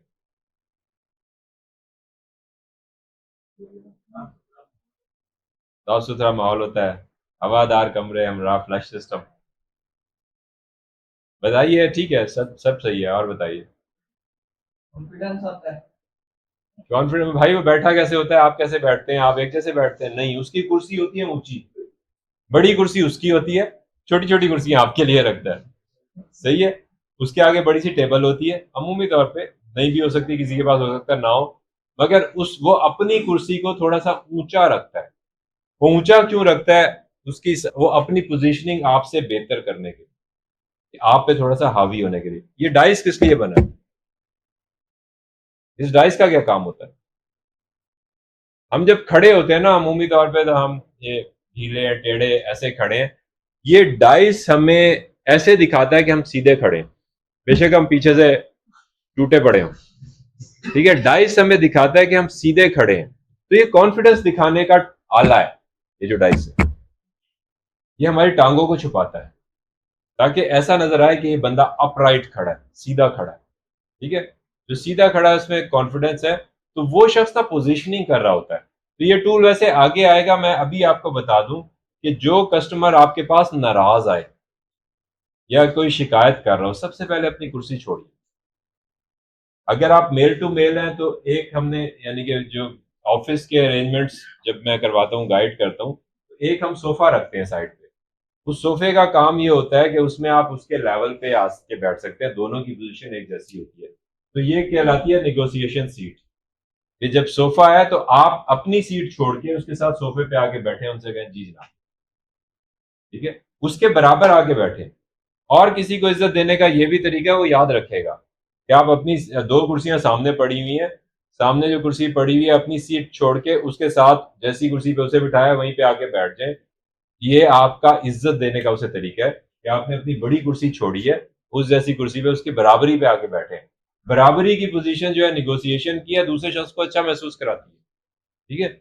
जब हम किसी के ऑफिस में जाते हैं, वो बड़ी सीट पे बैठा होता है, अब हम छोटी सीट पे बैठे हैं, मगर कॉन्फिडेंस से, यानी कि उस पे थोड़ा सा हमने अपर हैंड लेना है। उसके लिए अगर हम 2-3 लोग हैं तो हम 2-3 स्टीपल बना के बैठ जाते हैं आराम से। वो पहले ही बैठा होता है, वो इस तरह से करके ना टांग पे टांग रख के, और ये स्टीपल उसने बनाया हुआ होता है। हम जो है वो छोटे छोटे स्टीपल बना के बैठ जाते हैं। दो तीन के स्टीपल के प्रेशर, स्टीपल जब आमने सामने बने हो ना तो एक का स्टीपल टूटता है, एक का कॉन्फिडेंस नीचे जाता है, दूसरे का ऊपर जाता है। ये अनकॉन्शियसली यानी कि बगैर आपके देखे गेम हो रही होती है। किसी का कॉन्फिडेंस बढ़ जाता है, जिसका कॉन्फिडेंस बढ़ता है उसका वजन, उसकी बात का वजन ज्यादा हो जाता है। तो हम ऐसे करके बैठते हैं, बातचीत करते हुए इसको थोड़ा सा ऊपर करते हैं, फिर ये ऊपर करते हैं। जब ये ऊपर करके बैठते हैं, अक्सर वो बंदा बेशक बड़ी कुर्सी पे बैठा हुआ ये करके बैठा है, उसका भी स्टीपल टूट जाता है। तो ये जो स्टीपल है, ये जो बनाया मैंने, ये कॉन्फिडेंस को जाहिर करता है। तो आप किसी से खड़े होकर बात करें तो ये स्टीपल बना लें, और हाथ हिलाएं भी, सब चीज बातचीत करें, वापस इधर बना लें। तो आई कांटेक्ट मेंटेन किया, वो इधर 1 2 3 1 2 3 इन पॉइंट से। दूसरा स्टीपल बनाया जो नाव के आगे आपने रख लिया, खड़े हुए बातचीत इधर उधर की, ये कर लिया। यहाँ पे खड़े हुए ऐसे नहीं हो सकता, ठीक है। इसकी मैक्सिमम ऊंचाई जो है स्टीपल की वो थोड़ी तक है। देखिए गरूर क्या होता है, गरूर क्या होता है? ये आपको बड़ा तो नहीं हुआ? सही, सही। गरूर भी कॉन्फिडेंस की एक किस्म है, मगर उसमें मुकाबला हो जाता है। जब आप दूसरे से मुकाबला करने लगे सामने वाले से, या जिसे ओवर कॉन्फिडेंस कह देते हैं, तो वो गरूर बन जाता है, जिसे एरोगेंस लफ्ज तब्दील हो जाता है, एरोगेंस कहते हैं। मिसाल देता हूं, ये स्टीपल जो है ये कॉन्फिडेंस को जाहिर करता है। अब ये ऊंचा होता गया, ये ऊंचा होता गया। कई लोग, उनके ऑफिस में बड़ी कुर्सी होती है, ये पीछे को झुक के बैठते हैं और आपसे ऐसे बात कर रहे होते हैं, इसके ये मुंह के आगे आ जाता है। ये जब किसी के मुंह के आगे ये आ गया तो वो गरूर में आ गया, एरोगेंस में आ गया। अब वो आपको अपने से हल्का समझ रहा है, ये सामने ले आया मुंह के आगे, या इसमें से देख रहा है, ठीक है, इसमें से आपको देख रहा है। इस तरह से कभी आपने नहीं करना, ठीक है। आप हम्बल रहें, यानी कि हम्बल का क्या मतलब होगा उर्दू में? आजिज तो है, आजिज तो हो गया, मैं आजिज आ गया हूं तो आजिजी से रहें, आजिजी से, ये थोड़ा सा बन जाएगा लफ्ज। खैर, हम्बल रहें, मगर कॉन्फिडेंस को आपने शो करना है, तो ये थोड़ी से ऊपर नहीं लेके जाना। बैठ के हो सकता है, खड़े होके नहीं मुमकिन। आई कांटेक्ट हमने मेंटेन किया, उसमें बिजनेस केस, बिजनेस में आपने ये 1 2 3 1 2 3 सामने वाले कस्टमर से ये चीज मेंटेन करनी है, और नहीं करना। ये स्टिपलिंग हो गई। काम अश्योरेंस के फॉर एग्जांपल, लाइट टचिंग के फॉर एग्जांपल, ये बच्चा बैठा है, अब मैं इसको, बेचारे का मुंह बना हुआ है, मैं कहता हूँ यार कोई बात नहीं, ठीक है, मैं हल्का सा ये टच किया, यार मैं तेरा गम से इंशाल्लाह अल्लाह ताला खैर करेगा, अब मुझे बॉल ले देंगे, ठीक है। अब ये लाइट टचिंग और हल्का सा ये टच करना, इसको यूज वैसे नहीं करना, ठीक है, कि आप कस्टमर के पीछे हो हाथ लेके कि जी मेरे वो क्या भाई, ये क्या हो गया इसको, ये यूज नहीं करना। मगर जहां पे आपकी फ्रैंकनेस हो, male to male, female to female, वहां लाइट के उसके हाथ पे हाथ लग जाए कि जनाब आप परेशान ना हो, ठीक है, ये यूज नहीं करना, क्योंकि इसमें कई लोग बुरा महसूस कर सकते हैं। ये यूज नहीं करना, ये सिर्फ उसी जगह पे यूज होगा जहां आपको पता होगा कि यूज हो सकता है। मैंने सिर्फ आपको बता दिया कि लाइट टचिंग जो है ना, कंधे पे, ऐसी जगह पे जो जो अलाउड होती है किसी भी सोसाइटी में, हाथ पे, घुटने पे, वो हाथ आराम से रख दिया, तो ये भी कॉन्फिडेंस को शो करता है। Moving closer in a relax manner, वही ओपन जैसे पहले बताया था, ये भी कॉन्फिडेंस है।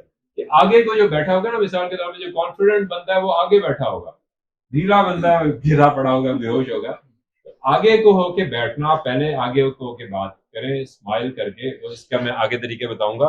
स्टीपल बना के रखें, हाथों को हिलाएं, जरूर हिलाएं, और फिर यूज करें ये जेस्चर्स, ये कर लेते हैं। Hands on the sides of the hip bone, ये रेडीनेस का जेस्चर है। मेरे साथ जब टीम कोई काम कर रही होती है, तो मैं कहता हूँ कि अच्छा यार ये काम करवाना है, उसमें से 10 लोग खड़े हैं, एक बंदा ऐसे खड़ा होता है, उसको मैं टास्क देता हूँ। ये बंदा काम करने के लिए तैयार है, इसने हाथ साइड पे रखे हुए। तो अब ये भी नहीं करना कि अब आप सारे, ठीक है, ऑफिस में अब ऐसे फिरने लग जाए, जी सर जी सर, ठीक, ये नहीं। तो ये रेडी है। अच्छा, ये जब बैठ जाते हैं तो बैठ के जेस्चर कैसे बनता है, ये देखिए। बैठ के कुर्सी के दोनों साइड पे ये आ गए, ये चोट लग सकती है। तो ये देखें, ये भी बन सकता है कि दोनों टांगों पे हाथ रख लिए, या ये इस तरह से भी हो सकता है कि चलने की पोजीशन के मैं भागने के लिए तैयार हूं और एक हाथ इधर एक हाथ इधर, ये भी रेडीनेस का जेस्चर है। आप मीटिंग में आप बातचीत कर रहे हैं और वो शख्स इस तरह से हो गया है, तो ये भी हो सकता है कि वो एक्साइटेड है आगे चलने के लिए, यानी कि आगे चलने का मतलब वो आपसे डील में आगे जाना चाहता है, या वो भागना चाहता है आपसे, किसी भी काम के लिए रेडी है, सही है, यहाँ से जाना चाहता है। अगर वो बैठा हुआ है मिसाल के तौर पे टांग रखी हुई है, तो टांग पे टांग रख के मिसाल के तौर पे इधर दरवाजा है, तो वो ना इधर दरवाजा रख के वही पैर हिला रहा होगा। जब पैर हिला रहा हो या कोई चीज हिलने लगे, इसका मतलब है वो जल्दी में, इस वक्त वो जल्दी में। आप बात अपनी मुख्तसर करें या उससे पूछ लें कि आप अभी कंफर्टेबल है, अभी आपके पास टाइम है, आप उससे बातचीत कर लें। दरवाजे की तरफ पैर करके पैर हिला रहा है और बार बार दरवाजे को देखता है या घड़ी को देखता है या इधर देखता है, तो उसे जल्दी है, दरवाजे की तरफ देख रहा है, दरवाजे की तरफ पैर हिला रहा है, तो जाना चाहता है, वो भागना चाहता है यहाँ से इस वक्त, वो हो गया। तो हम वापस आ जाते हैं कॉन्फिडेंस पे। मैं आपको साथ साथ जो चीज आती है उसमें कुछ मजीद बातें बता देता हूँ जो आपके सेल्स में काम है, मगर कॉन्फिडेंस बहुत बहुत बहुत ज्यादा इंपॉर्टेंट है। जब आप कॉन्फिडेंस से बात नहीं कर रहे होते तो सामने वाले को शक होता है। जब शक होता है तो इतना भी हो सकता है कि शायद ये मुझसे गलत बयानी कर रहा है, शायद ये झूठ बोल रहा है, शायद ये अपनी चीज बेचने के लिए मुझे गलत बता रहा है। आप कॉन्फिडेंस को जरूर प्रैक्टिस करें, सही है। इसमें देखिए, मैंने आपको फिर बताया इसकी प्रैक्टिस करने का तरीका क्या है कि आप शीशे के घर जाके शीशे के सामने खड़े होंगे, दोनों पैर कंधों के नीचे आपने रखे, ये स्टीपल बनाया, इसको यहां रखा और शीशे में देखना है। शीशे में आपको एक चवल नजर आएगा, उसकी आंखों में आंखें डाल के ना आपने बात करनी है और बात करते रहना है, हाथ भी लाना है वापस और कोशिश करना है कि उसकी आंखें नीचे हो जाए, आपकी ना, ठीक है। उस चवल को हराना है। आप थोड़ी सी प्रैक्टिस करेंगे, इससे आपको यानी कि चंद दिन आप प्रैक्टिस करेंगे, आपको प्रैक्टिस हो जाएगी। आप क्लाइंट के साथ करें, नीचे आप फिर देख सकते हैं, फिर उनसे ये करके बातचीत करें। सुनने पे हम एक दिन ट्रेनिंग करेंगे कि बात सुननी कैसे, सिर्फ सुनने पे, बहुत इंपॉर्टेंट स्किल है, बहुत इंपॉर्टेंट। अच्छा, अब ये देखिए कि सर ये वैसे यूज नहीं करना आपने, ये बड़े लोगों के जैसे है, ये ना हाथ पीछे रख के ना, ये देखिए ये किया हुआ मैंने, ये वाला,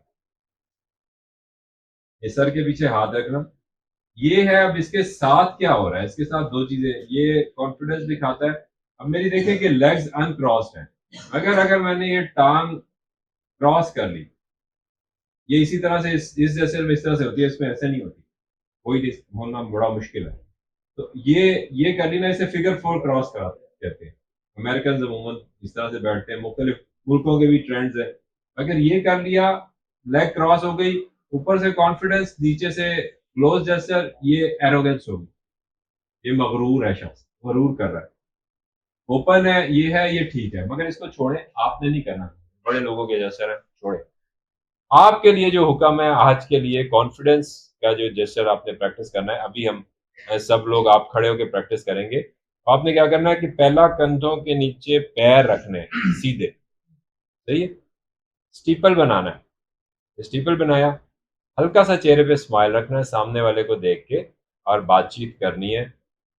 ये यूरोप में भी रिकमेंडेड है सेल्स में कि अगर मेल टू फीमेल सेल्स हो रही है तो फीमेल ने स्माइल नहीं करना, फीमेल ने स्माइल नहीं करना, यूरोप में भी नहीं अलाउड। क्योंकि अगर आप स्माइल करते हैं तो वो बाज़ औक़ात उसका फोकस हट जाता है। फीमेल ने स्माइल नहीं करना, मेल टू फीमेल सेल्स हो रही है तो फीमेल ने नॉर्मल चेहरा रखें, ये भी नहीं गंदा सा मुंह बनाए, नॉर्मल चेहरा रखें जिसपे हल्की सी मुस्कुराहट हो सकती है, यानी कि चेहरा हर किसी का डिफरेंट होगा, कईयों का मुस्कुरा भी रहे हो, लग रहा होता है कि रो रहे हैं गुस्से में, तो आपने नॉर्मल रखना है। अगर मेल टू मेल आप हैं, फीमेल टू फीमेल है, हल्का सा स्माइल रख के आप बात करें, होठों को नहीं देखना, सिर्फ इधर इधर इधर इधर ये देखते रहें, तो कॉन्फिडेंस शो होगा। अब आपने क्या करना है, दूसरा, जब बोलना है ना तो आपकी आवाज इतनी हो कि सामने वाले को सुनाई दे। स्टेज पे कभी आपको बोलना पड़ जाए, कई जगह पे जाके आपको प्रेजेंट करना पड़ेगा, जरूरी नहीं कि स्टेज हो, हो सकता है एक दुकान हो, 2-4 लोग बैठे हुए हो सकता है चारपाइयाँ पड़ी हो, उसमें आपको सामने खड़े होकर देख बोलना है। उसका भी मैं आपको तरीका यहीं पे बता देता हूँ कि आप मिसाल के तौर पे आपका नाम बुलाया जाता है कि आप स्टेज पे आए और बोले। आप जब बैठे हुए हैं, वहां से आपने अपनी पोजीशन का फैसला करना है कि मैंने खड़े किस जगह पे जाके होना है। जहां पे जाके खड़े होना है ना, अभी मैं आया नहीं हूं, मैं बता रहा हूं आपको कि जैसे ये ऑडियंस है, इस ऑडियंस में ये मैंने कर लेना है, करना नहीं है एक्चुअली, मैं आपको तरीका बता रहा हूँ कि इसके अंदर अंदर सारे लोग आ जाए, इससे पीछे ना हो कोई। मिसाल के तौर पे अगर ये यहाँ पे एक और शख्स बैठा है तो फिर मैं ये इधर को होके और इस तरह से करूंगा। अब ये मेरे इसके अंदर आ गए। अब मैं ऐसे मुंह करके बात कर रहा हूँ, ये इसमें मैं खड़े खड़े सीधा ही खड़ा हूँ, आपसे भी बात करूंगा, इधर भी करूंगा, इधर भी करूंगा, इधर भी करूंगा, इधर भी करूंगा, सारे मेरे कवर हो जाएंगे। यहाँ पे एक बंदा बैठा है और मैं आके यहाँ पे खड़े होके ऐसे बात कर लूँ तो मैं इनसे भी आउट हो गया और इससे भी आउट हो गया। ठीक है, ऐसे खड़े नहीं होना। तो ये फैसला कब करना है, जब आप बैठे हुए हैं कि आपकी पोजीशन क्या है। इसे स्वीट स्पॉट कहते हैं। ये कभी हम प्रेजेंटेशन और ट्रेनिंग कर रहे होंगे उस वक्त करेंगे। ये स्वीट स्पॉट कहलाता है। आपने बैठ के यहाँ पे बैठे हुए हैं, आपका नाम बुलाया जा रहा है, आपने पहले से अपना पॉइंट डिसाइड कर लिया कि मैंने उस पॉइंट पे जाना है। दूसरी बात, यहाँ पे खड़े होंगे तो जैसे ही हम खड़े होते हैं हमें परेशानी लग जाती है कि हमारे कपड़े ठीक हैं या नहीं, तो जो भी कपड़ों को ठीक ठाक करना है यहीं पे कर लें, यहीं पे खड़े खड़े। अभी आप स्टेज पे नहीं गए, अब आप चलते हुए आराम से कंफर्टेबली, जल्दी नहीं है, स्टेज पे आए हैं, आके अपने स्वीट स्पॉट पे खड़े हुए, स्माइल किया ये, और खामोश रहना, खामोश खामोश रह के, क्योंकि लोगों को जब बोल आते हैं ना तो उन्हें बोलने की जल्दी होती है। यहाँ से आ रहे होते हैं, कहते हैं अस्सलाम वालेकुम, ठीक है, साथ झूमते भी हैं और घूमते हुए सलाम कर लिया, तो मैं नाम फलाना ये चीज बोलना शुरू कर देते। आपने आके आराम से खड़ा होना है, स्माइल करके लोगों की तरफ देखना है, खामोश रहना है। बाज़ औक़ात लोग जब बोल रहे हो ना, आप खामोश होकर स्माइल करके जस्ट देखना शुरू करें, वो चुप कर जाए। खामोशी बहुत बड़ा टूल है, ये आपने बनाना है और फिर आपने बातचीत स्टार्ट कर देनी है। सही, तो सीधे खड़े होना है, स्टीपल बनाना है, आई कांटेक्ट मेंटेन करना है। ये तीन काम बस याद रखें।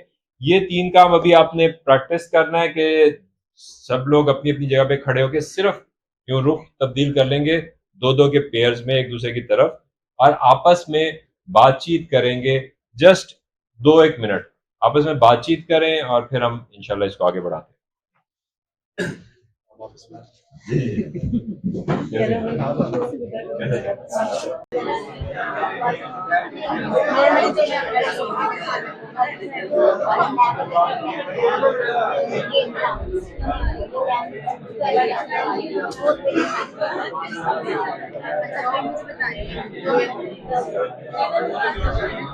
हाथ को छोड़ के देखें, फिर देखें हाथ के कहाँ जाते हैं। ठीक है, हिलते रहेंगे, कोई खारिश भी कर लेंगे, ऐसे ही खाम में ना। ये देखिए, ये आगे चले पॉइंट आएगा, टगिंग एंड फिजिटिंग होता है कि जी ये जिस्म की भी हरकत, हम खड़े बात कर रहे हैं, कभी ये किया, कभी ये किया, और कपड़ों को हम खींचते ही रहते हैं, सही करते रहते हैं, जो सही होते हैं पहले ही उन्हें खींचते रहते हैं। स्टेज पे आप जब भी आए, या किस स्टेज कोई भी होता है, मिसाल के तौर पे किसी शख्स से भी बात करें, वो भी स्टेज है, तो आप जो भी ड्रेसिंग करें, आपको उसमें कंफर्टेबिलिटी खुद होनी चाहिए कि अब मैं ओके हूँ। ये ना हो कि सामने वाला आपको यूं देखने लग जाए तो आप अपने कपड़े देखने लग जाए, उन्हें सही करने लग जाए। जो भी कपड़े पहने, अगर उसमें फिर जब आपका इंटरेक्शन हो रहा हो किसी भी क्लाइंट से, जब आप कॉन्फिडेंट हैं, ठीक है, तो उससे फिर ड्राइव ना हो कि उसकी नजरें कैसे चल रही। अगले जेस्चर है evaluation gesture, all hand to the cheek gesture. वो मैंने बताया था कि जब भी कोई शख्स ये करता है, कोई बात नहीं, ठीक था सर, बेहतरीन आपने किया था, आपने हटा दिया, यूं कर दिया, तो इवेल्युएशन था।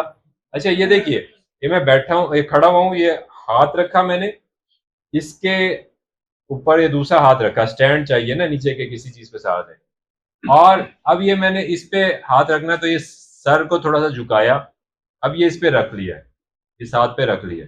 ये रखा हुआ नहीं है, मगर सिंबॉलिकली, यानी कि हम वैसे दिखा रहे हैं कि ये रखा हुआ है। जब भी किसी का इस तरह की शक्ल बनेगी या इस तरह का जेस्चर होगा, तो वो इवेल्युएशन कर रहा है।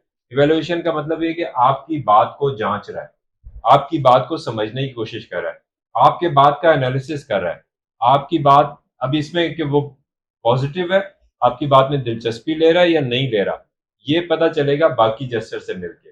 मिसाल के तौर पे मैं आपको बताता हूँ कि आपका क्लाइंट बैठा है, अब आप उससे बात कर रहे हैं, वो ऐसे बैठा है, ठीक है, और उसने मिसाल के तौर पे ये किया हुआ है कि लेग्स क्रॉस की हुई, यहाँ से यूं बैठा है, तो ये नेगेटिव इवैल्यूएशन हो रही है। वो आपको शक की निगाह से देख रहा है, आपकी बात को अच्छा नहीं दे रहा।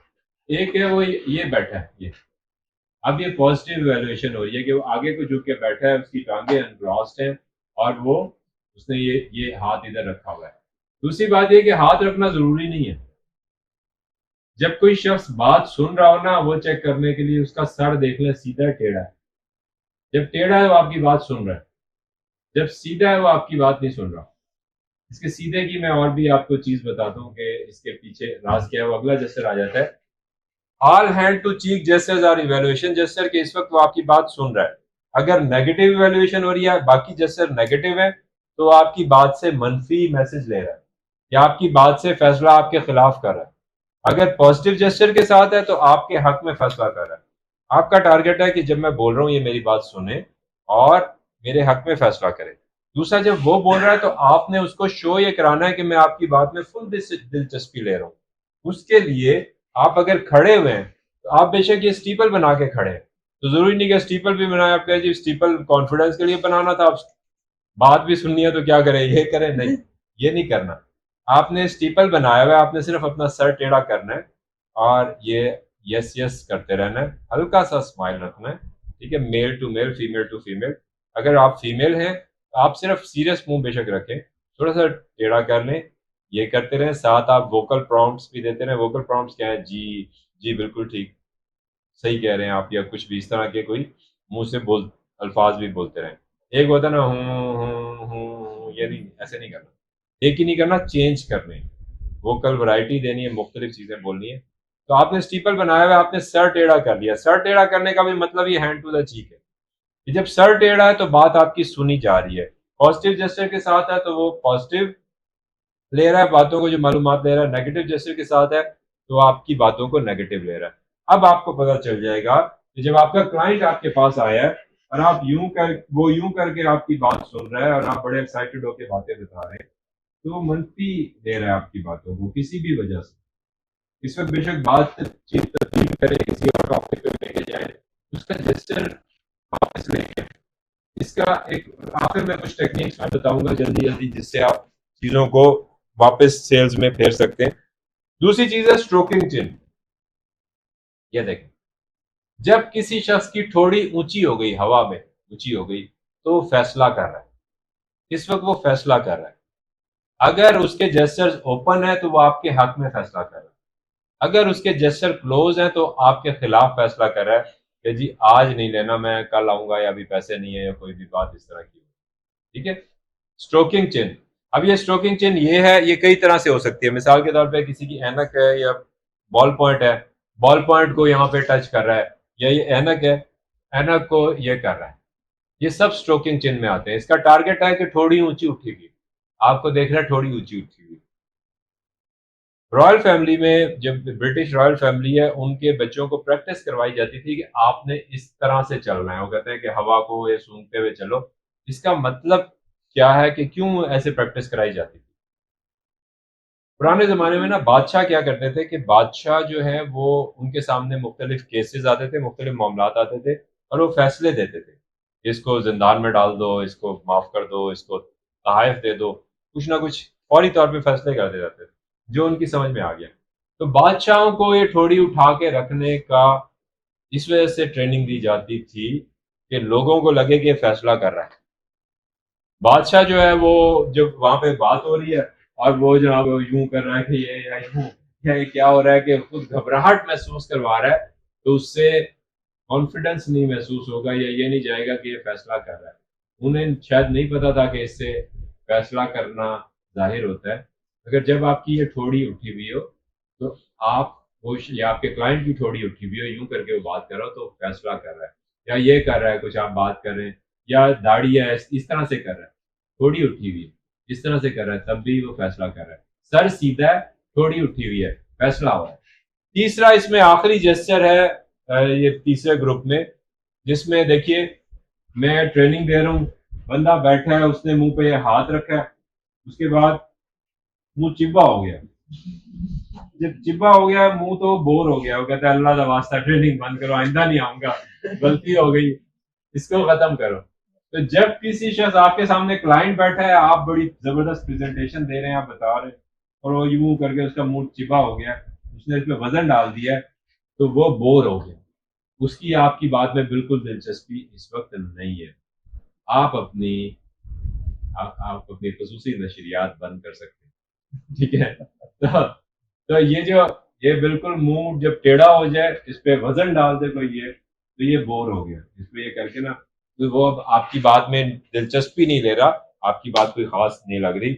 अब देखिए, आपको मैं बताया था ना कि मुझे सारा कुछ पता चल रहा है कि आपके दिमाग में क्या चल रहा है। आहिस्ता आहिस्ता मैं खोल रहा हूँ, मगर एक दो बातें छोड़ जाऊंगा ये नहीं खोलूंगा। तो अच्छा, ताकि ये देखिए कि ये हैंड टू द चीक, इसमें आप जब बात सुनने का तरीका यही है कि आप स्टीपल बना के सर, कंधों के नीचे पैर, स्टीपल बनाया हुआ है, सर थोड़ा सा टेढ़ा, और ये करते रहे, साथ वोकल प्रॉम्प्ट्स देने वो दें, वरना ये करते हैं, ठीक है। ये है बात सुनने का तरीका क्लाइंट की भी। बैठे हुए तो आगे को बैठे हुए बेशक स्टीपल बनाया हुआ है, नहीं तो आप ये भी कर सकते हैं, या ये टेबल है उस पर भी ये भी कर सकते हैं, स्टीपल भी बना सकते हैं, जैसे भी उसको, ये जब वो बोल रहा है तो उसे महसूस कराएं कि आप उसकी बात सुन रहे हैं। जब हम लिसनिंग की ट्रेनिंग करेंगे, बहुत अहम है, उसमें मैं इस पे पूरा इसका स्ट्रक्चर बताऊंगा कि कैसे आप अपने क्लाइंट्स को, वो कहेंगे कि यार जब मैं गया था ना, ये बंदा बहुत कमाल का है, कि आपने इस तरह से कैसे सुनना है कि उसे महसूस हो कि इसने मेरी बात बहुत अच्छे तरीके से समझ ली है, ठीक है। तो ऐसे लोगों को लोग पसंद करते हैं। वो चीज जो आपकी ये नजर नहीं आती मगर सबसे ज्यादा इफेक्ट डालती है, वो आपकी लिसनिंग है, सुनने की सलाहियत। इसको इंशाल्लाह हम बहुत जबरदस्त तरीके से काबू करेंगे। जैसे स्ट्रोकिंग चिन हो गया और बोर्डम हो गया। अब हम आ जाते हैं क्लोज जेस्चर्स पे, जल्दी जल्दी इनको लेके चलेंगे। यही क्रॉस्ड आर्म्स विद, ये देखें, अब ये क्रॉस कर लिए, ये सादा क्रॉस है। अब इसमें ये देखिए, मेरी मुठ्ठियां देखिए, ये मुठ्ठियां जोर से दबाई हुई, तो इसको कहते हैं क्लेंच्ड फिस्ट, मुठ्ठियां बंद, या मुठ्ठियां ये रिलैक्स, कि मैंने ये किया हुआ है, ये रिलैक्स है। तो ये भी क्लोज है, और ये जो किया हुआ है ये भी क्लोज है, मगर ये वाला जो है ये ज्यादा खतरनाक है, ठीक है, ये ज्यादा खतरनाक है, ये ज्यादा क्लोज्ड है, या ज्यादा ये परेशान है। Crossed legs and ankles. Cross legs क्या है? ये क्रॉस लेग्स हैं, ठीक है, और ये क्रॉस एंकल्स हैं। ये पैर सिर्फ ऐसे क्रॉस किए हुए हैं, ये खड़े हुए भी हो सकते हैं, ये खड़े हुए ना लोग ऐसे इस तरह से खड़े होते हैं, तो ये क्रॉस्ड एंकल्स हैं। बैठे हुए अमूमन ये ज्यादा बनता है कि बैठे हुए इस तरह से बैठे हैं। क्रॉस लेग्स और एंकल्स जस्ट क्लोज जेस्चर है, इसको और कोई इसका मतलब नहीं है ना। क्लेंच फिस्ट के कोई शख्स इतनी जोर से मुट्ठियां बंद कर रहा है कि उसके, ये इनको क्या कहते हैं आप लोग? जॉइंट्स जी, क्या नकल्स, आपने क्या बोला? जोड़, अच्छा जोड़, और कुछ कहते हैं उर्दू पंजाबी किसी में, पंजाबी में पंच कहते हैं नहीं, इसको ये सिर्फ इस चीज जनवरी फरवरी डोडियां डोडे, चलो जो भी है, ये इसका रंग तब्दील हो जाए, सफेद होने लग जाए, जब जोर से कोई दबाता है ना तो इसका रंग तब्दील हो जाए, सफेद होने लग जाती है, लाइट होगी ना, इसका रंग तब्दील होने, बाकी स्किन से लाइट होने लग जाता है। तो ये जो है ना, ये अपने आप को कंट्रोल कर रहा है, क्लेंच फिस्ट जोर से जब कर रहे हो तो ये। अगली बात, हिडन हैंड्स। कभी भी क्लाइंट के सामने या किसी के भी सामने जेबों में हाथ डाल के नहीं रखना, पीछे भी नहीं छुपाने, हाथ छुपाने नहीं, हाथ सामने रखें। हाथ बहुत इंपॉर्टेंट आपका सेल्स का टूल है, कि हाथ को सामने रखें, स्टीपल में रखें, बेटर है। इधर उधर बात करें, ये जो हिल रहे हैं ना, ये काम कर रहे हैं, सेल क्लोज कर रहे हैं, ठीक है, छुपाने नहीं है। फिर ये जो टॉप बटन है इसको बंद नहीं रखना, अगर जरूरत हो, मिसाल के तौर पे मैं टाई लगाऊंगा तो बंद रखना पड़ेगा, या मेरी शेरवानी पहनी हुई है या वास्केट पहनी हुई है जिसमें बंद करना होता है तो उसमें बंद होगा, नॉर्मली नहीं बंद वैसे करना। और आप अक्सर देखेंगे क्लाइंट आप बात कर रहे हैं और क्लाइंट ये जो है ना बार बार ये इस तरह से ये इसको छेड़ रहा है इस तरह से, या फिर ये गले को पकड़ रहा है, तो वो परेशान हो रहा है, वो कंफर्टेबल महसूस नहीं कर रहा, ठीक है, वो ओके नहीं है। ठीक? कोई भी बात उसे घबराहट दे सकती है। ये आपका इसमें समझ लें कि प्रैक्टिस है आपकी, कि प्रैक्टिस के बाद आप एग्जैक्टली बात उठा लेंगे कि यहाँ पे ये हिला है, इस बात ने इसे हिला दिया है, वो आपको बात समझ में आ जाएगी, या किस बात में इंटरेस्टेड हुआ है एग्जैक्टली आपको समझ में आ जाएगी। टर्निंग बॉडी अवे, जब उसको आप पे शक हो जाए ना, ये शक की जब कोई वो कहते हैं ना मोटा करा दिया, जब कोई साइड पे आपको साइडवेज जेस्चर दे देता है, साइडवेज जेस्चर के टेढ़े हो जाना, जैसे मिसाल के तौर पे वो आपसे इस तरह से बैठ के बात कर रहा है, अब उसने ये कर दिया, अब आपको ना यूं साइड से देख रहा है, साइड से बात कर रहा है, तो जब भी वो आपको साइड दे दे तो उसे आप पे शक हो गया, उसे आप पे शक हो गया जब वो साइड वेज जेस्चर दे दे, यानी कि साइड कर दे या मोटा करा दे। अच्छा, ये चीज है कि बातचीत आप बात कर रहे हैं और वो ना ये गर्दन पकड़ रहा है, गर्दन, इसका मतलब होता है फ्रस्ट्रेशन। कि क्लाइंट बहुत ज्यादा बुरा महसूस कर रहा है कि वो फ्रस्ट्रेट हो गया है, तो ज्यादा बुरा महसूस कर रहा है। तो आप बाजू का ना बहस जब हो जाती है ना कि आप उसके मुखालिफ बात कर रहे हो, तो वो ना अब ये कर रहा है, खड़ा भी है ना, खड़े हुए वो ये कर रहा हो, गर्दन पकड़ रहा है, गर्दन सामने से भी पकड़ सकता है, पीछे से भी पकड़ सकता है, मगर जब गर्दन पकड़ रहा है तो फ्रस्ट्रेट हो गया, काफी ज्यादा बात खराब हो गई है। यहाँ से बेहतर है आप बात को खत्म करें, टॉपिक तब्दील करें, कुछ करें, मगर इस चीज को खत्म करना है। ये फ्रस्ट्रेशन है। क्या चीज है फ्रस्ट्रेशन? क्या होती है? तंग आ जाता है। तंग आ जाना, तंग आ जाना, ये तंग आ गया, ठीक है। तो ये तंग आने का की हरकत है, जब कोई वो इस तरह से करने लग जाता है, इस तरह से, एक वो शुरू से ही ऐसे कर रहा है तो उसकी गर्दन में दर्द है, छोड़ो बातें किए रखो, ठीक सारे ऐसे ना है। अच्छा, रनिंग फिंगर्स थ्रू हेयर, ये हल्की सी ना बालों में ये उंगलियां फेरना, इस पे बालों में उंगलियां फेरना ना, इसकी आगे बताता हूँ। क्लाइंट के अचानक पटाखे निकलने लग जाए, कड़िक कड़िक, किसी को बजाने आते हैं ये? हाँ, सुभान अल्लाह। अच्छा, बैठा हुआ है, आपने कोई बात की, अचानक उसके पटाखे निकलने लग जाए, जिस बात पे पटाखे निकले हैं वहां पे वो थोड़ा सा हिला है, डिस्टर्ब हो, अमूमी तौर पे। ये मेरी शादी को पता नहीं 2004 में हुई थी, कितने साल हो गए, 20 साल हो गए। अच्छा, मेरी बेगम कोई बात ऐसी कर रहा हूँ ना, कोई वो हो गया जिसपे वो घबरा जाए, तो उसके पटाखे निकल, मैं फौरन रुक जाता हूँ, मैंने कहा क्या क्या हुआ? नहीं कुछ नहीं, कुछ नहीं, ये तो वैसे ही कर रही हूँ, वहां पे बात जरूर होती है, कुछ नहीं होता, होती है बात, ठीक है। तो पटाखे जहां पे निकलने लग जाए, जिस बात पे अगर बातचीत चल रही है उसमें अचानक किसी बात पे पटाखे निकलने लग जाए, यहाँ पे कुछ गड़बड़ है, यहाँ पे कुछ हुआ है, ठीक है। ये कभी नहीं करना। किसी ने फिल्म देखी है गोलमाल 3? देखिए, उसमें हीरो के सामने जब कोई ऐसे करता है तो हीरो क्या करता है? क्या करता है? तोड़ देता है। ये आपने जहन में आज से रख लेना है कि एज सेल्स पर्सन कभी किसी की तरफ ऐसे नहीं करना। इसका मतलब होता है ब्लेमिंग। ये इंडेक्स फिंगर, ये शहादत की उंगली कहते हैं, शहादत की उंगली किसी की तरफ करने का मतलब है कि मैं तुम पे इल्जाम लगा रहा हूं। इस तरह से बात करने का मतलब है कि मैं तुम पे इल्जाम लगा रहा हूं, तो कभी नहीं करना। इसके बजाय ऐसे करें तो जी आप ये नहीं, ये, ठीक है, आप इस तरह से कर सकते हैं। ये नहीं करनी, इसका मतलब होता है इल्जाम तराशी, कि मैं आप पे इल्जाम लगा रहा हूं, ये ब्लेमिंग है। बहुत अहम पॉइंट है, कभी नहीं करनी। जब अगर आपस में आप प्रैक्टिस कर रहे हो या किसी को देखें कि कोई ऐसे कर रहा है तो क्या करना है फिर? तोड़नी नहीं है, केस हो जाएगा कमाल करने।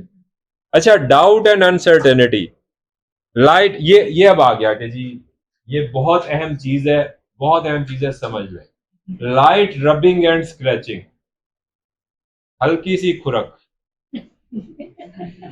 जो होती नहीं है, देखिए कहाँ है, ये हुई।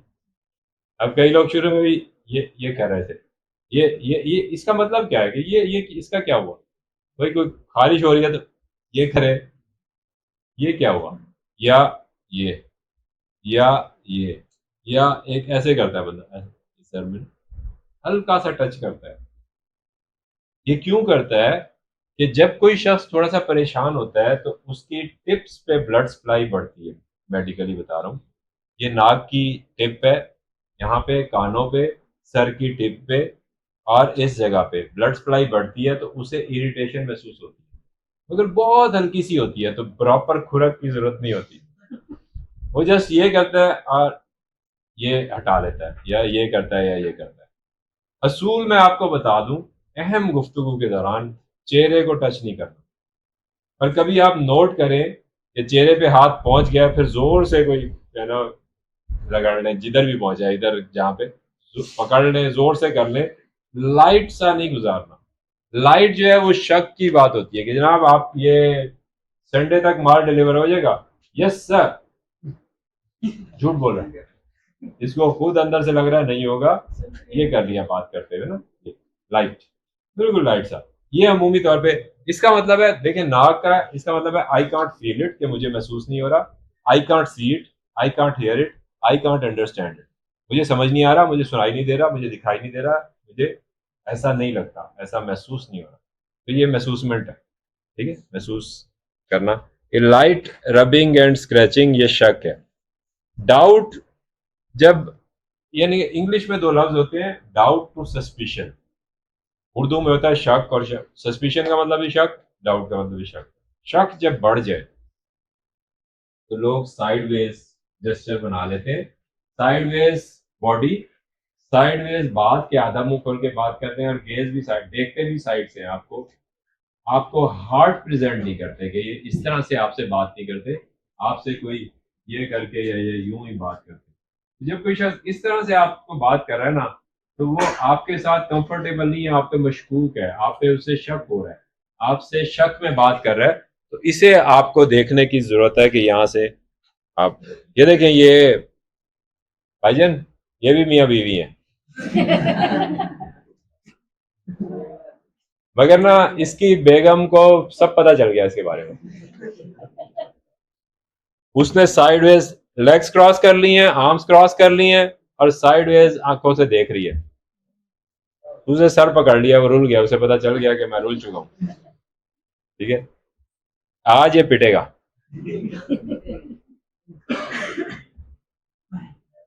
इसका हल क्या है? इसका हल अब नहीं है, पहले था कि पहले एहतियात करनी थी, अब काम खराब हो चुका है, सही है, अब कोई हल नहीं। अच्छा, रेस्टलेस टगिंग एंड फिजिटिंग। आपने खड़े होके, ये देखें, ये आपको दूसरे लोग बताएंगे, एक मैं आपको टूल आखिर में दूंगा, उसको यूज कीजिएगा तो आपको खुद भी पता चलने लग जाएगा। खड़े होके जब कोई आते हैं ना, बाज लोग खड़े होके ये करते हैं, बाज गर्दन को ये करते हैं, बाज ये हाथ हिलाते हैं, बाज ये टांगों को, किसी ना किसी चीज को, या ये हाथ को इस तरह, कुछ ना कुछ उनका डांस होता है। और दूसरा वो ये फिजिटिंग कहलाती है, इनवॉलेंट्री अजीबोगरीब मूवमेंट्स। और कपड़ों को सही करना, ये इधर कहीं ना कहीं वो खींचते रहते हैं। इसका हल क्या है? इन्हें बांध दो, स्टीपल बना लो। जब स्टीपल बनाएंगे तो ये कहीं जा ही नहीं सकेंगे, सही है। तो ये इसका हल है। टगिंग एंड फिजिटिंग ये बेचैनी को जाहिर करते हैं कि इसे बेचैनी हो रही है। नर्वस जेस्चर, पहले नॉर्मल बात कर रहा था, फिर अब मैं करूंगा नहीं क्योंकि मुझे वो थोड़ा सा गले में प्रॉब्लम है, मैं थोड़ा सा खूं खूं करूंगा तो वो ज्यादा हो जाएगा, तो गला साफ करने लग जाना। पहले नहीं कर रहा था, बाद में ऐसे जबरदस्त कमाल, ठीक है। पहले आराम से बैठा था, फिर वो शुरू हो गया, तो इसका मतलब है कि यहाँ पे वो क्या कर रहा है, नर्वस हो रहा है, नर्वस हो रहा है। दूसरा, मुंह पे हाथ रख के, मुंह के पास तो हाथ लेके जाना ही नहीं है आपने सेल्स प्रेजेंटेशन के दौरान। हाथ को हिलाएं जुलाएं, वापस इधर ले आए, हिलाएं जुलाएं इधर ले आए, मुंह पे नहीं लेके जाना। मुंह पे कहीं पे भी वो नहीं आपने हाथ फेरना, लेके जाए तो फिर कुछ करके आए मुंह पे ना सही है। तो इसकी प्रैक्टिस करें। मुंह पे हाथ रख के बात कर रहा है, इसका मतलब है या तो ये झूठ बोल रहा है, या इसको अपनी बात पे कॉन्फिडेंस नहीं है, या इसको ऐसे लगता है कि जी मेरे दांत अच्छे नहीं लगेंगे, या सुबह ब्रश करके नहीं आया। बहुत इंपॉर्टेंट टूल सेल्स का, बहुत इंपॉर्टेंट, ब्रश किया करें, ठीक है, ब्रश किया करें। क्योंकि जो आप किसी से बात कर रहे हैं, क्लाइंट से, आपके मुंह से स्मेल आना है, ब्रश नहीं किया हुआ आपने, स्मेल आ रही है, तो ये बहुत बैड इंप्रेशन देता है। अनकॉन्शियसली बहुत बुरा इंप्रेशन देता है। कई लोगों के रिश्ते, मेरे पास कई लोग ऐसे आए कि जिनकी डाइवोर्स सिर्फ इसी बात पे हुई कि वो खातून वो ओरल हाइजीन का ख्याल नहीं रखती थी, तो वो कहता था कि जी मुझे इससे बदबू आती है। बात है, बहाने होते हैं, किसी भी टॉपिक पे हो सकते हैं, मगर एहतियात करें। क्या कहते हैं, नहाए भी, किसी ने शायद बोला गया। अच्छा, बाइटिंग पेंसिल, कोई भी चीज आपकी, जैसे मिसाल के तौर पे मैं इंटरव्यू लेता हूँ तो सामने वाला जो शख्स आता है उसकी अगर पेंसिल चबाई हुई हो, मैं उसे वैसे ही वापस भेज दूँ, क्योंकि एक कंफ्यूज पर्सनैलिटी की निशानी है। यहाँ पे तो अपनी बात कराते हैं, तो यानी कि 5-10 मिनट आगे पीछे हो जाए, खैर जी। अच्छा, कोई चीज आपने चबानी नहीं, कोई चीज हाथ में ना हो, कोई चीज बजानी नहीं। ये देखिए, अंगूठी से खेलना शुरू कर देते हैं। पुराने जमाने में फिल्में आती थी हमारी पाकिस्तानी, तो वो ना दुपट्टे से खातून खेलती थी, अब नहीं खेलती। अच्छा, जब नर्वसनेस को कंट्रोल किया जाए तो एक्ट्स ऑफ सेल्फ कंट्रोल बन जाते हैं ग्रिपिंग जैसे। कोई शख्स बैठा है, अपने हाथ को जोर से पकड़ के बैठा है, जोर से, ये नकल सफेद हो रहे हैं, जोर से पकड़ के, टेबल पे हाथ रखा हुआ है आपके सामने, जोर से पकड़ के बैठा है, तो ये अपने आप को कंट्रोल कर रहा है, नेगेटिव हुआ है, फ्रस्ट्रेट हुआ है, ठीक है, अपने आप को कंट्रोल कर रहा है। जहाज उड़ने लगता है तो दादी जान साथ बैठी है तो वो सीट को जोर से पकड़ लेती है, या कोई मोटरसाइकिल पे आपके पीछे अम्मी जान बैठी हैं और जोर से आपके कपड़े को पकड़ लेती है। तो जो ग्रिपिंग जेस्चर्स हैं ये नर्वसनेस को कंट्रोल करने के लिए होते हैं, और बातों का वैसे भी एक्ट्स ऑफ सेल्फ कंट्रोल होते हैं। जब कोई शख्स बेचैन होता है, इम्पेशेंट जैसे, बेचैनी को जो जाहिर करते हैं, एक टैपिंग फीट होता है कि जी बैठे बैठे पाँव बजा रहा है या पाँव को हिला भी रहा है, तो ये भी टैपिंग जो है ना, ये बेचैनी है कि उसे जाना है, कुछ करना है। दूसरा है ड्रमिंग फिंगर्स, ये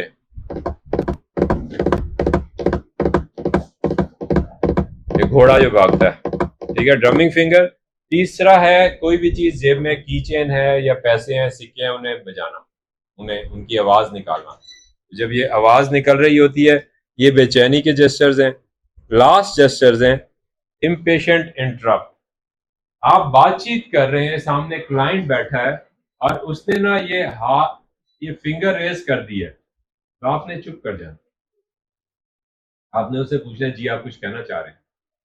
कई लोग ना ये फिंगर रेज कर रहे होते हैं अभी सामने भी, फिर उसने अगला स्टेप होता है ये मुंह पे जा सकती है, कान पे जा सकती है, ठीक है, ये to the ear to the mouth, ये कहीं पे भी जा सकती है। इसका मतलब है कि वो बस उसको कुछ कहना चाह रहा है। जब कोई शख्स ये कर ले या ये कर ले, अब उसके ज़हन में कोई बात आई हुई है, इस वक्त वो आपकी बात नहीं सुन रहा, आप अपनी बात कंप्लीट कर रहे हैं कि मैं कंप्लीट कर लूँ फिर इसे पूछूंगा, नहीं, आपकी बात ही नहीं सुन रहा। तो आप जिस मर्जी फेज में है या जो भी है, फर्क नहीं पड़ता, कि वो आपकी बात नहीं सुन रहा। तो बहुत अहम है कि जब किसी की उंगली उठ गई, आप उसकी बात सुन लें, आप उसे पूछ लें कि आप कुछ कहना चाह रहे हैं, तो ये भी कह सकता है कि नहीं मैं कुछ नहीं कहना चाह रहा, ठीक है। अभी कोई एक, जब अभी मैं बातचीत कर रहा था तो एक भाई के ने यूं किया हुआ था, उनके जहन में कोई बात आ रही थी, ठीक है, मगर उन्हें लग रहा था कि बस ये बोले नहीं, वो उन्हें लग रहा था कि बोलना शायद नहीं ठीक, मैंने नहीं बोला, मैंने भी नहीं रोका, तो ये ताकि मैं आगे बता सकूं। फौरी रोक देता, उस वक्त उनसे पूछ लेता तो वो घबरा जाते, वो कहते नहीं नहीं कोई कोई खास बात नहीं। तो ये जब ये कर रहा है तो ये इंटरप्ट करना चाह रहा है, ये रेज होता है, raise hand, to ear to lips, और फिर आखिर में हाथ पकड़ के या कफ को खींचते हैं या हाथ पकड़ के नीचे करते हैं। आपने देखा होगा जो दो लोग लड़ रहे होते हैं ना, जोर से बोल रहे होते हैं, एक दूसरे का हाथ पकड़ के नीचे कर रहे होते हैं, हाथ पकड़ के नीचे कर रहे होते हैं, इसका मतलब होता है कि वो इंटरप्ट करना चाह रहे होते हैं।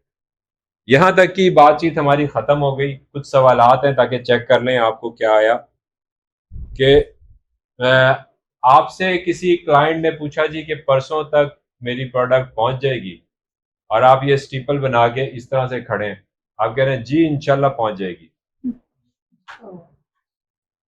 नहीं पहुंचेगी। क्यों? क्योंकि उसने ये चीज यूज की। दूसरा है कि मैं एक यानी कि वो प्रेजेंटेशन दे रहा हूँ किसी प्रोडक्ट की, और मेरा क्लाइंट जो है ना ऐसे मुझे देख रहा है और ये कर रहा है, तो क्या मेरे आइडिया से इम्प्रेस्ड है? क्या हो रहा है इसको? हैं? शक के साथ क्या हो रहा है? फैसला हो रहा है। Very good. आपके हक में, आपके खिलाफ? आपके खिलाफ फैसला कर। इस वक्त बच जाओ। इस वक्त आप ये करें कि या ये टॉपिक छोड़ दें, या उसे कहीं और ले जाएं, उसे कहें कि आए जरा इधर चलते हैं, या आर्जी तौर पे कि इस पे बाद में बात करेंगे, या टॉपिक चेंज कर दें। इस वक्त अपनी कहानी जारी ना रखें। इस वक्त आपके खिलाफ फैसला हो रहा है। हो सकता है आप उसका फेस चेंज करके फिर कोई और, किसी और डायरेक्शन से आके, अगर आपको समझ में भी नहीं आया कि किस बात पे वो आपके खिलाफ हुआ है, तो आप कोई और टॉपिक स्टार्ट करके किसी और सिम से उसी चीज़ पे आ सकते हैं। जैसे मिसाल के तौर पे आप किसी प्रोडक्ट के फीचर्स बता रहे हैं, ठीक है, उस पर आपके खिलाफ फैसला हो रहा है, आप इनको छोड़ दें, टॉपिक चेंज करें, उसके बारे में बात, उससे कुछ सवाल करें उसके बारे में कि जी क्या आप करना क्या चाह रहे हैं, कारोबार में क्या करना चाह रहे हैं। आगे उससे बात करके आप उसको दिखा सकते हैं कि यार अगर आपका ये काम सही चल जाए तो ये हो जाएगा, या उसके फ्यूचर के बारे में ज़बरदस्त बातें कि क्या अच्छा हो जाएगा। उसको रिलेट करें कि हाँ यार, इसके अगर इतने यूनिट आप रोज़ाना बनाओ ये इस तरह से करके, तो इतने दिनों में तुम यहाँ पे पहुँच सकते हो, या इतने अरसे में ये चीज़ अचीव कर सकते हो जो आपने कहा है। उसका गोल पकड़ के उससे कनेक्ट किया, एक और सिम से हम उसे ले आए। ये फीचर्स नहीं बता रहे हैं कि हमारी प्रोडक्ट की में क्या क्या इसमें चीज़ें लगी हुई हैं, ये क्या क्या चीज़ें। टॉपिक चेंज किया है, मुख्तसरन मैंने बात ये की है जो आपके खिलाफ फैसला करे। अच्छा उज़मा, क्लियर सर थॉट ऑफन, ये उज़मा जब रास्ते में गुजरते हुए यानी मुझसे बात करने लगे तो हाँ हाँ करने लग जाती है, इसका क्या मतलब है? नहीं नहीं, बात मुझसे ही करते हुए करना शुरू कर दिया, सड़क पे चलते।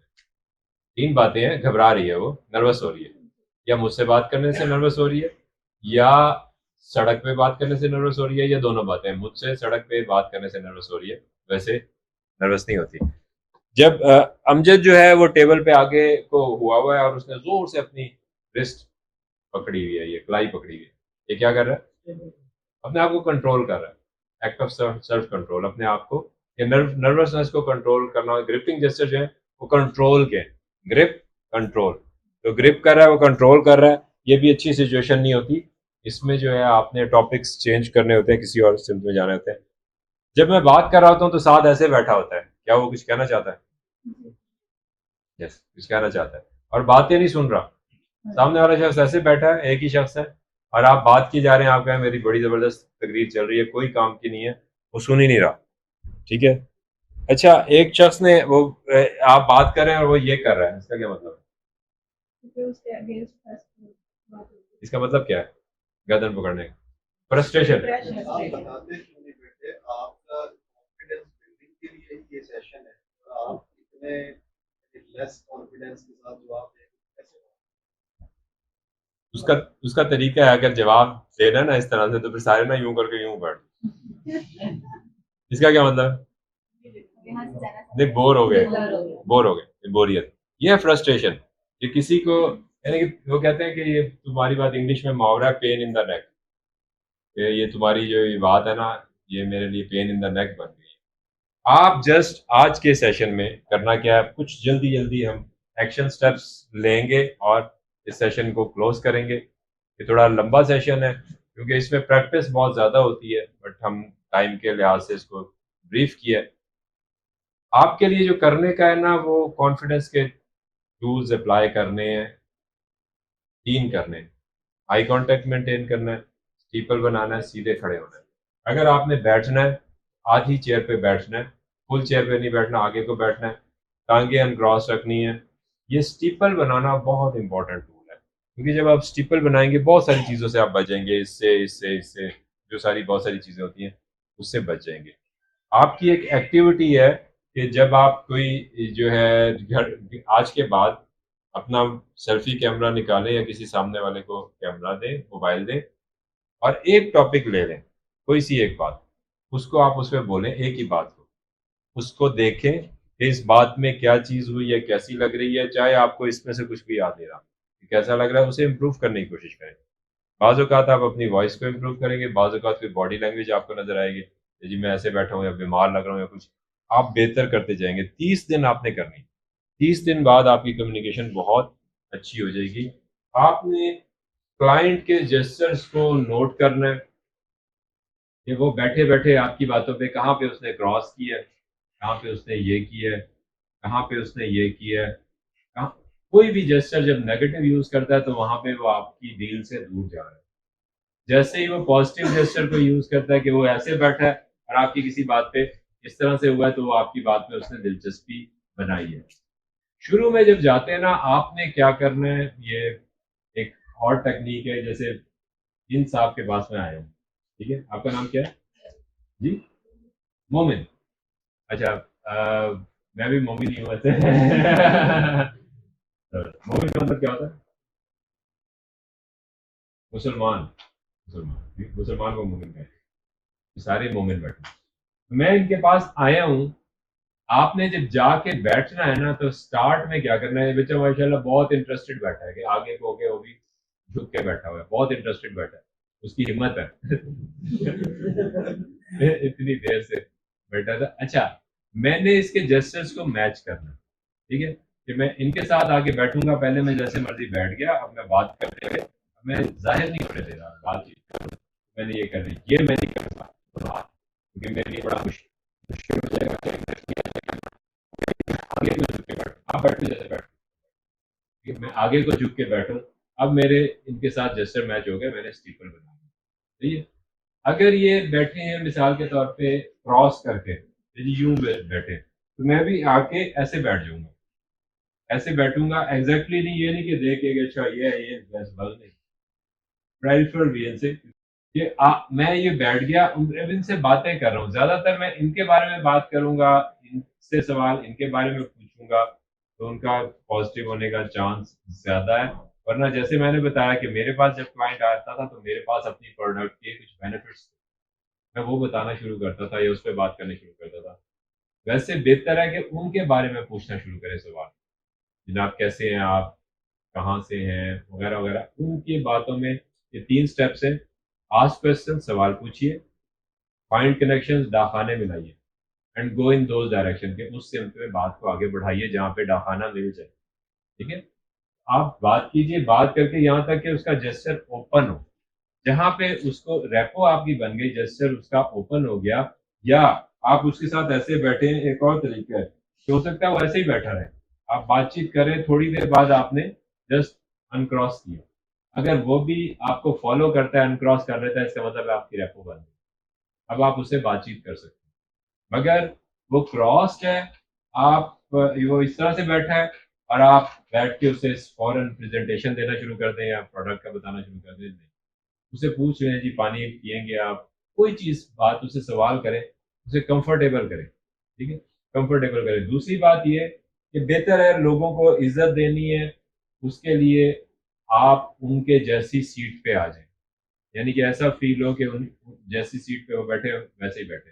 अगर आपके ऑफिस में लोग आते हैं, आपकी टेबल के पीछे चेयर है और सामने उनकी चेयर रखी है, तो सामने गेस्ट चेयर को ना टेढ़ा कर दीजिए। जैसे मिसाल देता हूँ मैं आपको, ये टेबल है, आप उधर बैठे, तो गेस्ट चेयर्स अगर 2 भी रखी हुई ना, एक ऐसे और एक इसके सामने इस तरह से रख दें कि वो आपसे आके यूं यूं बैठे, यूं बैठे कि आपसे यूं बात करें।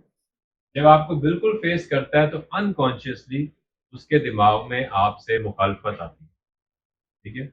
आइडियल तो ये है कि आप इस तरह से बैठ सकें कि वो क्लाइंट का है, आप साथ उसके ऐसे बैठ सकें, मगर ज़रूरी नहीं, प्रोफेशनल सेटिंग में ऐसे नहीं होता। तो चेयर इस तरह से, ये उसकी आपकी चेयर ऐसे है, उसकी चेयर टेढ़ी रख दें, आमने सामने टेढ़ी रखें कि वो आके बैठे वो ऐसे बात करें, ऐसे बात करें तो वो आपके साथ है। बचपन में आप देखते थे कि जब हम स्कूल में हमारे दोस्त होते थे ना, तो उनके गले में हाथ डाल के फिर रहे, 2 दोस्त आपस में, अब गले में हाथ डाल के फिर रहे हैं, वो दोनों एक सिमत में देख रहे हैं। मगर जब बॉक्सिंग का मुकाबला होता है तो तस्वीर कैसे खिंचवाते हैं, यूं करके ना, आमने सामने। जब आमने सामने हो तो वो दुश्मन होते हैं। आमने सामने की पोजीशनिंग नहीं करनी, अपनी चेयर बड़ी नहीं करनी। आप सेल्स में हैं तो मेरा मशवरा है कि आप अपनी जो चेयर रखते हैं वो भी उसी उसी साइज की रखें जितनी क्लाइंट की है, कि अपनी चेयर एक्स्ट्रा बड़ी ना करें। और अगर कोई डिफिकल्ट क्लाइंट है, उसकी पोजीशन चेंज करवाएं, उसको उठा के सोफे पे या किसी ऐसी जगह पे 2 चेयर्स ही रख के साइड बाय साइड इसमें बैठ सके कि आइए जनाब आप इधर, उसे वहां से मूव करके उधर ले जाके जी यहाँ बैठते हैं, पंखे के सामने बिठा दें, कुछ कर दें। अगर ये निगोशिएट, जब आप दोनों एक सिमत में देख रहे होते हैं और एक जैसी पोजीशन पे होते हैं, तो इसको कहते हैं निगोशिएशन सीट। यहाँ पे आपके जो इख्तलाफात हैं वो ख़त्म होते हैं या उनको आप ख़त्म कर सकते हैं। कोई सवाल हो तो आप सवाल कर लीजिए। आपका कॉन्फिडेंस आपकी सेल्स करेगा, सब कुछ करेगा, हर जगह पे काम आएगा। ठीक है, कॉन्फिडेंस सिर्फ आप में होगा, लोग कहेंगे यार ये कमाल शख्स है। तो कॉन्फिडेंस को सबसे ज्यादा अहम रखना है। पॉजिटिव जेस्चर्स आपने यूज करने हैं, ओपन जेस्चर्स यूज करने हैं, नेगेटिव नहीं यूज करने। हाँ, एक और चीज बता दूं कि किसी शख्स ने जनाब के वो मिसाल के तौर पे आप बैठा है आपके सामने, उसने अचानक ये किया, आपने कहा पकड़ा गया, हो क्लोज हो गया, नहीं। एक जेस्चर पे डिपेंड नहीं करना, आपने जस्ट बातचीत करते रहना है। अगर किसी ने 5 जेस्चर आपको दिखाए जिसमें 3 ओपन थे, 2 क्लोज थे, तो ओवरऑल सिचुएशन ओके है। अगर उसके ज्यादा जेस्चर क्लोज हो, कम ओपन हो, तो ओवरऑल सिचुएशन नॉट ओके है, गलत है। ठीक है, क्योंकि हो सकता है मिसाल के तौर पे मौसम ठीक नहीं है, हो सकता है उसकी तबीयत खराब है, वो आके क्लोज बैठा है, आपने कहा ये तो बात ही नहीं सुन रहा। कई लोग क्लोज बैठे बैठे आपसे डील करके चले जाएंगे, वो क्लोज बैठे किसी और वजह से, मगर आपको छोटी छोटी चीजें नजर आ जाएंगी कि वो किसी बात पे वो आगे हुआ है, वो ये हुआ है, वो ये करने लगा है, इस तरह से करने लगा है, वो ऐसे कर रहा है, ऐसे कर रहा है, वो क्या कर रहा है, ये क्या कर रहा है, फैसला कर, फैसला कर। इस वक्त आप उसकी फैसला करने में मदद करें। इस वक्त आप उसे बेनिफिट पाइल अप यानी कि स्टैक करना शुरू कर दें, एक के बाद एक, एक के बाद एक, एक के बाद एक, उसके बेनिफिट मुख्तलिफ जगह से, कि वो काम जो करेगा उससे क्या बेनिफिट हो सकते हैं और कैसे हो सकते हैं और कैसे हो सकते हैं, मुख्तलिफ जगह से उससे बेनिफिट्स की बात करें। तो यही है कि आप जो है जस्ट सिंपल सी जो भी बातें की मैंने, सारी ट्रेनिंग को बिल्कुल वापस ले जाता हूँ। स्टार्ट में हमने क्या बातें की थी, 2 चीजें की थी, एक हार्ट और एक हमारी पेल्विस। ठीक है, इसको जो चीज ओपन करेगी ओपन जेस्चर, जो क्लोज करेगी क्लोज जेस्चर। कॉन्फिडेंस के 3 जेस्चर, आई कांटेक्ट, स्टीपल और यस, सीधे वो रहना। ये चीज याद रखें, बाकी इंशाल्लाह अल्लाह ताला खैर करेगा। बाकी आपने जस्ट नोट करना है, क्लोज ओपन को नोट करना है कि जहाँ पे क्लोज हो रहे हैं कोई जेस्चर समझ में ना आए तो इनमें से आप पूछ लीजिएगा। मैं ये शाहिद भाई को प्रेजेंटेशन शेयर कर दूंगा ताकि आप लोग इसको दोबारा से देख सकें, जब आप तक आप पहुंच जाएगी आप दोबारा से देख सकें, इससे मैक्सिमम बेनिफिट ले सकें। इनमें से कोई जेस्चर समझ ना आए तो शाहिद भाई के जरिए आप पूछ सकते हैं, या नेक्स्ट वीक यहाँ पे मुलाकात होती रहेगी इंशाल्लाह, तो आप पूछ सकते हैं। कोई और बात हो तो पूछ लीजिए, कोई सवाल रेलेवेंट इररेलेवेंट जो भी हो पूछ लीजिए, फिर सेशन हम क्लोज कर दें। जी अब मैं जो चीज बेच रहा हूँ जी और उसकी कीमत ज्यादा है जी जी ग्राहक कह रहा है कि फलाना बंदा 5 में दे रहा है, 6 में दे रहा है, 7 में दे रहा है, चीज भी मुझे बेचनी है जी। ये आ गया प्राइसिंग का टॉपिक, आ गया आज का। वैसे टॉपिक नहीं है, इसी प्राइसिंग की बहुत सारी स्ट्रेटजीज है, मगर ये है कि आपको मुख्तसर बात बताऊं कि आपने बेनिफिट्स बताने। अगर कोई शख्स प्राइस से कॉन्शियस हो रहा है, ये इसमें बहुत सारे, एक टॉपिक ये आ रहा है कि आप पे वो शख्स ट्रस्ट कैसे करेगा। कि जब आप यही कहेंगे कि मेरी चीज़ बेस्ट है और दूसरे सबकी चीज़ खराब है, तो वो आप उसका ट्रस्ट विन नहीं करेंगे। ठीक है, आपने एक ऐसी पोजीशन रखनी होती है जिसमें उसकी बात को एक्नॉलेज करें कि जनाब आप बिल्कुल सही कह रहे हैं, वो उसकी प्राइस ऐसे यानी कि है इस चीज़ के साथ। अगर आपके पास उसकी नॉलेज है तब उस पर कमेंट करें, अगर नॉलेज नहीं है आप उसकी बात पे कमेंट ना करें, या कह सकते हैं कि मैं इसको चेक करके आपको बताऊंगा कि क्यों हमारी प्रोडक्ट। अगर आपको नॉलेज है फिर आप उसे कमेंट करें, वरना अपने बेनिफिट्स को इंश्योर करें। बाज़ औक़ात ऐसे होता है कि मैं आपको एक मिसाल देता हूँ कि ये नेस्ले मिल्क पैक जब चला, इसके बाद हलीब का दूध आया। तो जब हलीब का दूध आया ना, तो उसकी थोड़ी सी सेल होने लगी। उन्होंने एक टैग लाइन बनाई, सबसे गाढ़ा दूध हलीब। ठीक है, गाढ़ा एक साइकोलॉजी है, उस पर बिकने लग गया, मगर नेस्ले की सेल बहुत आगे थी, हमेशा ही आगे रही। नेस्ले ने क्या किया कि अपने मिल्क पैक की कीमत 1 रुपए कम कर दी। जब 1 रुपए कम की, अब हलीब में कोई समझदार स्ट्रेटजिस्ट था, उसने 1 रुपए कीमत बढ़ा दी। ठीक है, 1 रुपए कीमत बढ़ाई, नेस्ले की सेल कम हो गई, हलीब की सेल बढ़ गई। हलीब से ज्यादा नहीं हुई, मगर उस वक्त जितनी थी उससे नेस्ले की कम हुई, हलीब की बढ़ गई। सिंपल प्राइसिंग, यानी कि प्राइस ये नहीं है कि कोई शख्स कह रहा है दूसरी महंगी है तो इसका मतलब ये है कि जी सॉरी दूसरी सस्ती है तो आपकी चीज़ गंदी हो गई, उसकी चीज़ अच्छी हो गई। बाज़ औक़ात प्राइस पे कुछ भी ना कहना कि जनाब हमारी की यही प्राइस है, इसके ये बेनिफिट है, इसकी ये प्राइस है, ये भी बाज़ औक़ात काम कर देता है कि उसके ज़हन में एक शक रह जाता है कि यार जिस चीज़ की प्राइस ज़्यादा हो ना, वो सोचता है कि यार इसकी शायद खुद अपनी कहानी बनाता है, शायद इसकी क्वालिटी अच्छी होगी, शायद ये ज़्यादा अरसे चले, शायद इसका ये अच्छा है, शायद इसका ये अच्छा है, शायद इसमें ज़्यादा फ़ायदा हो, शायद उसने कोई बात ऐसी हो जो मुझे बताई ना हो। तो आपने ज़रूरी नहीं कि हर दफ़ा एक जंग जीतनी है, मगर ये है बेनिफिट्स की आपने बात करनी है। अगर आपके पास कंपैरिजन है, उसकी नॉलेज है, तो आप कहें जनाब कि वो प्रोडक्ट भी अच्छे, किसी की बुराई ना करें, उसमें ये फीचर्स हैं, कोई फीचर उसका एक्स्ट्रा भी है वो भी बता सकते हैं। वो फीचर बाज़ औक़ात जो है ना दूसरे के जो हाईलाइट करते हैं वो ऐसे होते हैं जो हमारी बॉटम लाइन के लिए इम्पोर्टेंट नहीं होते। ये बहुत लंबा टॉपिक है, मैं कह रहा हूँ ना कि उसमें बहुत सारी चीज़ें आएंगी। मुख्तसरन ये आपने बेनिफिट से बात करनी है। लोग अगर प्राइस का ऑब्जेक्शन लगा रहे हैं ना, इसका मतलब है आप बेनिफिट्स प्रॉपर बता नहीं सकते कि उसके क्या बेनिफिट्स होने हैं या किस तरह से होने। उसकी स्ट्रेटजीज बहुत है जो इंशाल्लाह हम आगे किसी टॉपिक में डिस्कस कर रहे हैं इंशाल्लाह। बहुत सारी इसमें प्राइसिंग एक बहुत बड़ा टॉपिक है और बहुत आसान है। जब आपको कुछ ना आए तो सिंपल आप वो कह दें कि जनाब बिल्कुल ये क्या कहते हैं ऐसे ऐसे, अगर हमारी चीज़ की कीमत ये, ठीक है। जब आप कुछ नहीं कहते, आप एग्जैक्टली कंपेयर कर देते हैं, उसमें आपकी बेनिफिट्स कम होते हैं, तो वो चीज़ आपके खिलाफ हो जाती है। ठीक है, तो जब आपको नहीं पता, आपके पास नॉलेज नहीं है, तो आप सिंपल ये कर दें जनाब कोई या उसको इस तरह कर दें कि कोई वजह होगी ना इसकी प्राइसिंग रखी है। बिजनेसमैन जब भी प्राइस रखता है किसी भी चीज़ तो वो मार्केट रिसर्च करके प्रोडक्ट मार्केट में लाता है। बिजनेसमैन ऐसे नहीं करता कि ऐसे हवा में कोई प्रोडक्ट की प्राइस रख, तो उसे पता होता है कि क्या कंपटीशन है, हमारी प्रोडक्ट की पोजीशनिंग इसके मुकाबले में कैसे हो, उसको पता होता है जब वो उसको प्लेस करता है। तो इसका मतलब ये, एक नया सेल्स पर्सन आया ना, पहली बात तो ये समझे कि प्रोडक्ट की जो भी प्राइस है वो जस्टिफाइड है। फिर इसको ये कैसे जस्टिफाई होनी है, ये सवाल कर करके, मालूमात लेके, उसके बेनिफिट देख के, मार्केट की रिसर्च करके, कंपटीशन की रिसर्च करके, सीनियर से पूछ के समझे, तब उसके पास एक गेम प्लान तैयार हो जाता है जो ऐसा होता है कि जब उसे क्लियर हो जाता है। जब एक नया एम्प्लॉय आया, एक एम्प्लॉय अगर उसे समझ नहीं आ रही कि यार ये मार्केट में तो चीज़ सस्ती मिल रही है, हमारी चीज़ महंगी है, क्यों महंगी है, अगर उसे समझ नहीं आ रही तो ये वर्किंग की ज़रूरत है।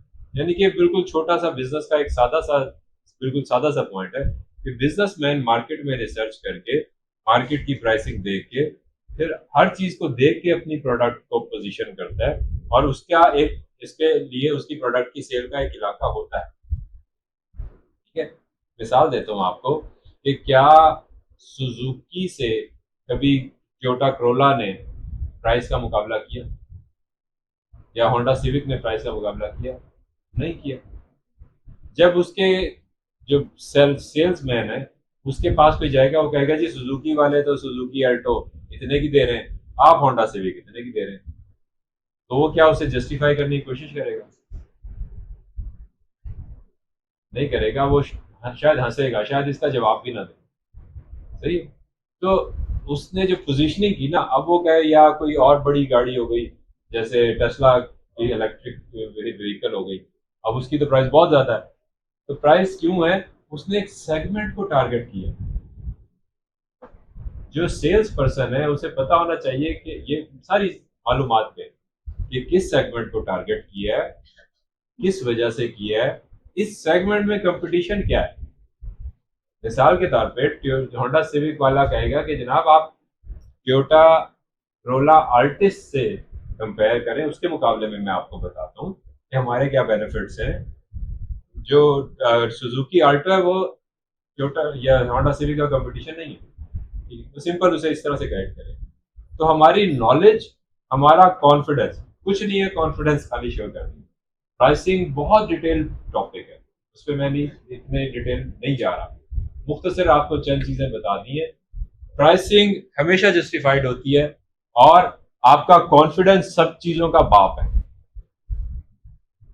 आपका कस्टमर से ताल्लुक सब चीजों का बाप है। जब लोगों के पास, एक आखिरी बात कर दूं कि जब हमने सर्वे किया मुख्तलिफ लोगों से कि आप इस कंपनी की प्रोडक्ट्स लेते हैं तो इस कंपनी की ही क्यों लेते हैं, सब कंपनी के लोग आपके पास आते हैं, आप इस कंपनी से प्रोडक्ट क्यों लेते हैं, तो कभी भी जो हमने सर्वे किया उसमें तकरीबन 99% जो जवाब आया तो ये आया कि इस कंपनी के लोग बहुत अच्छे।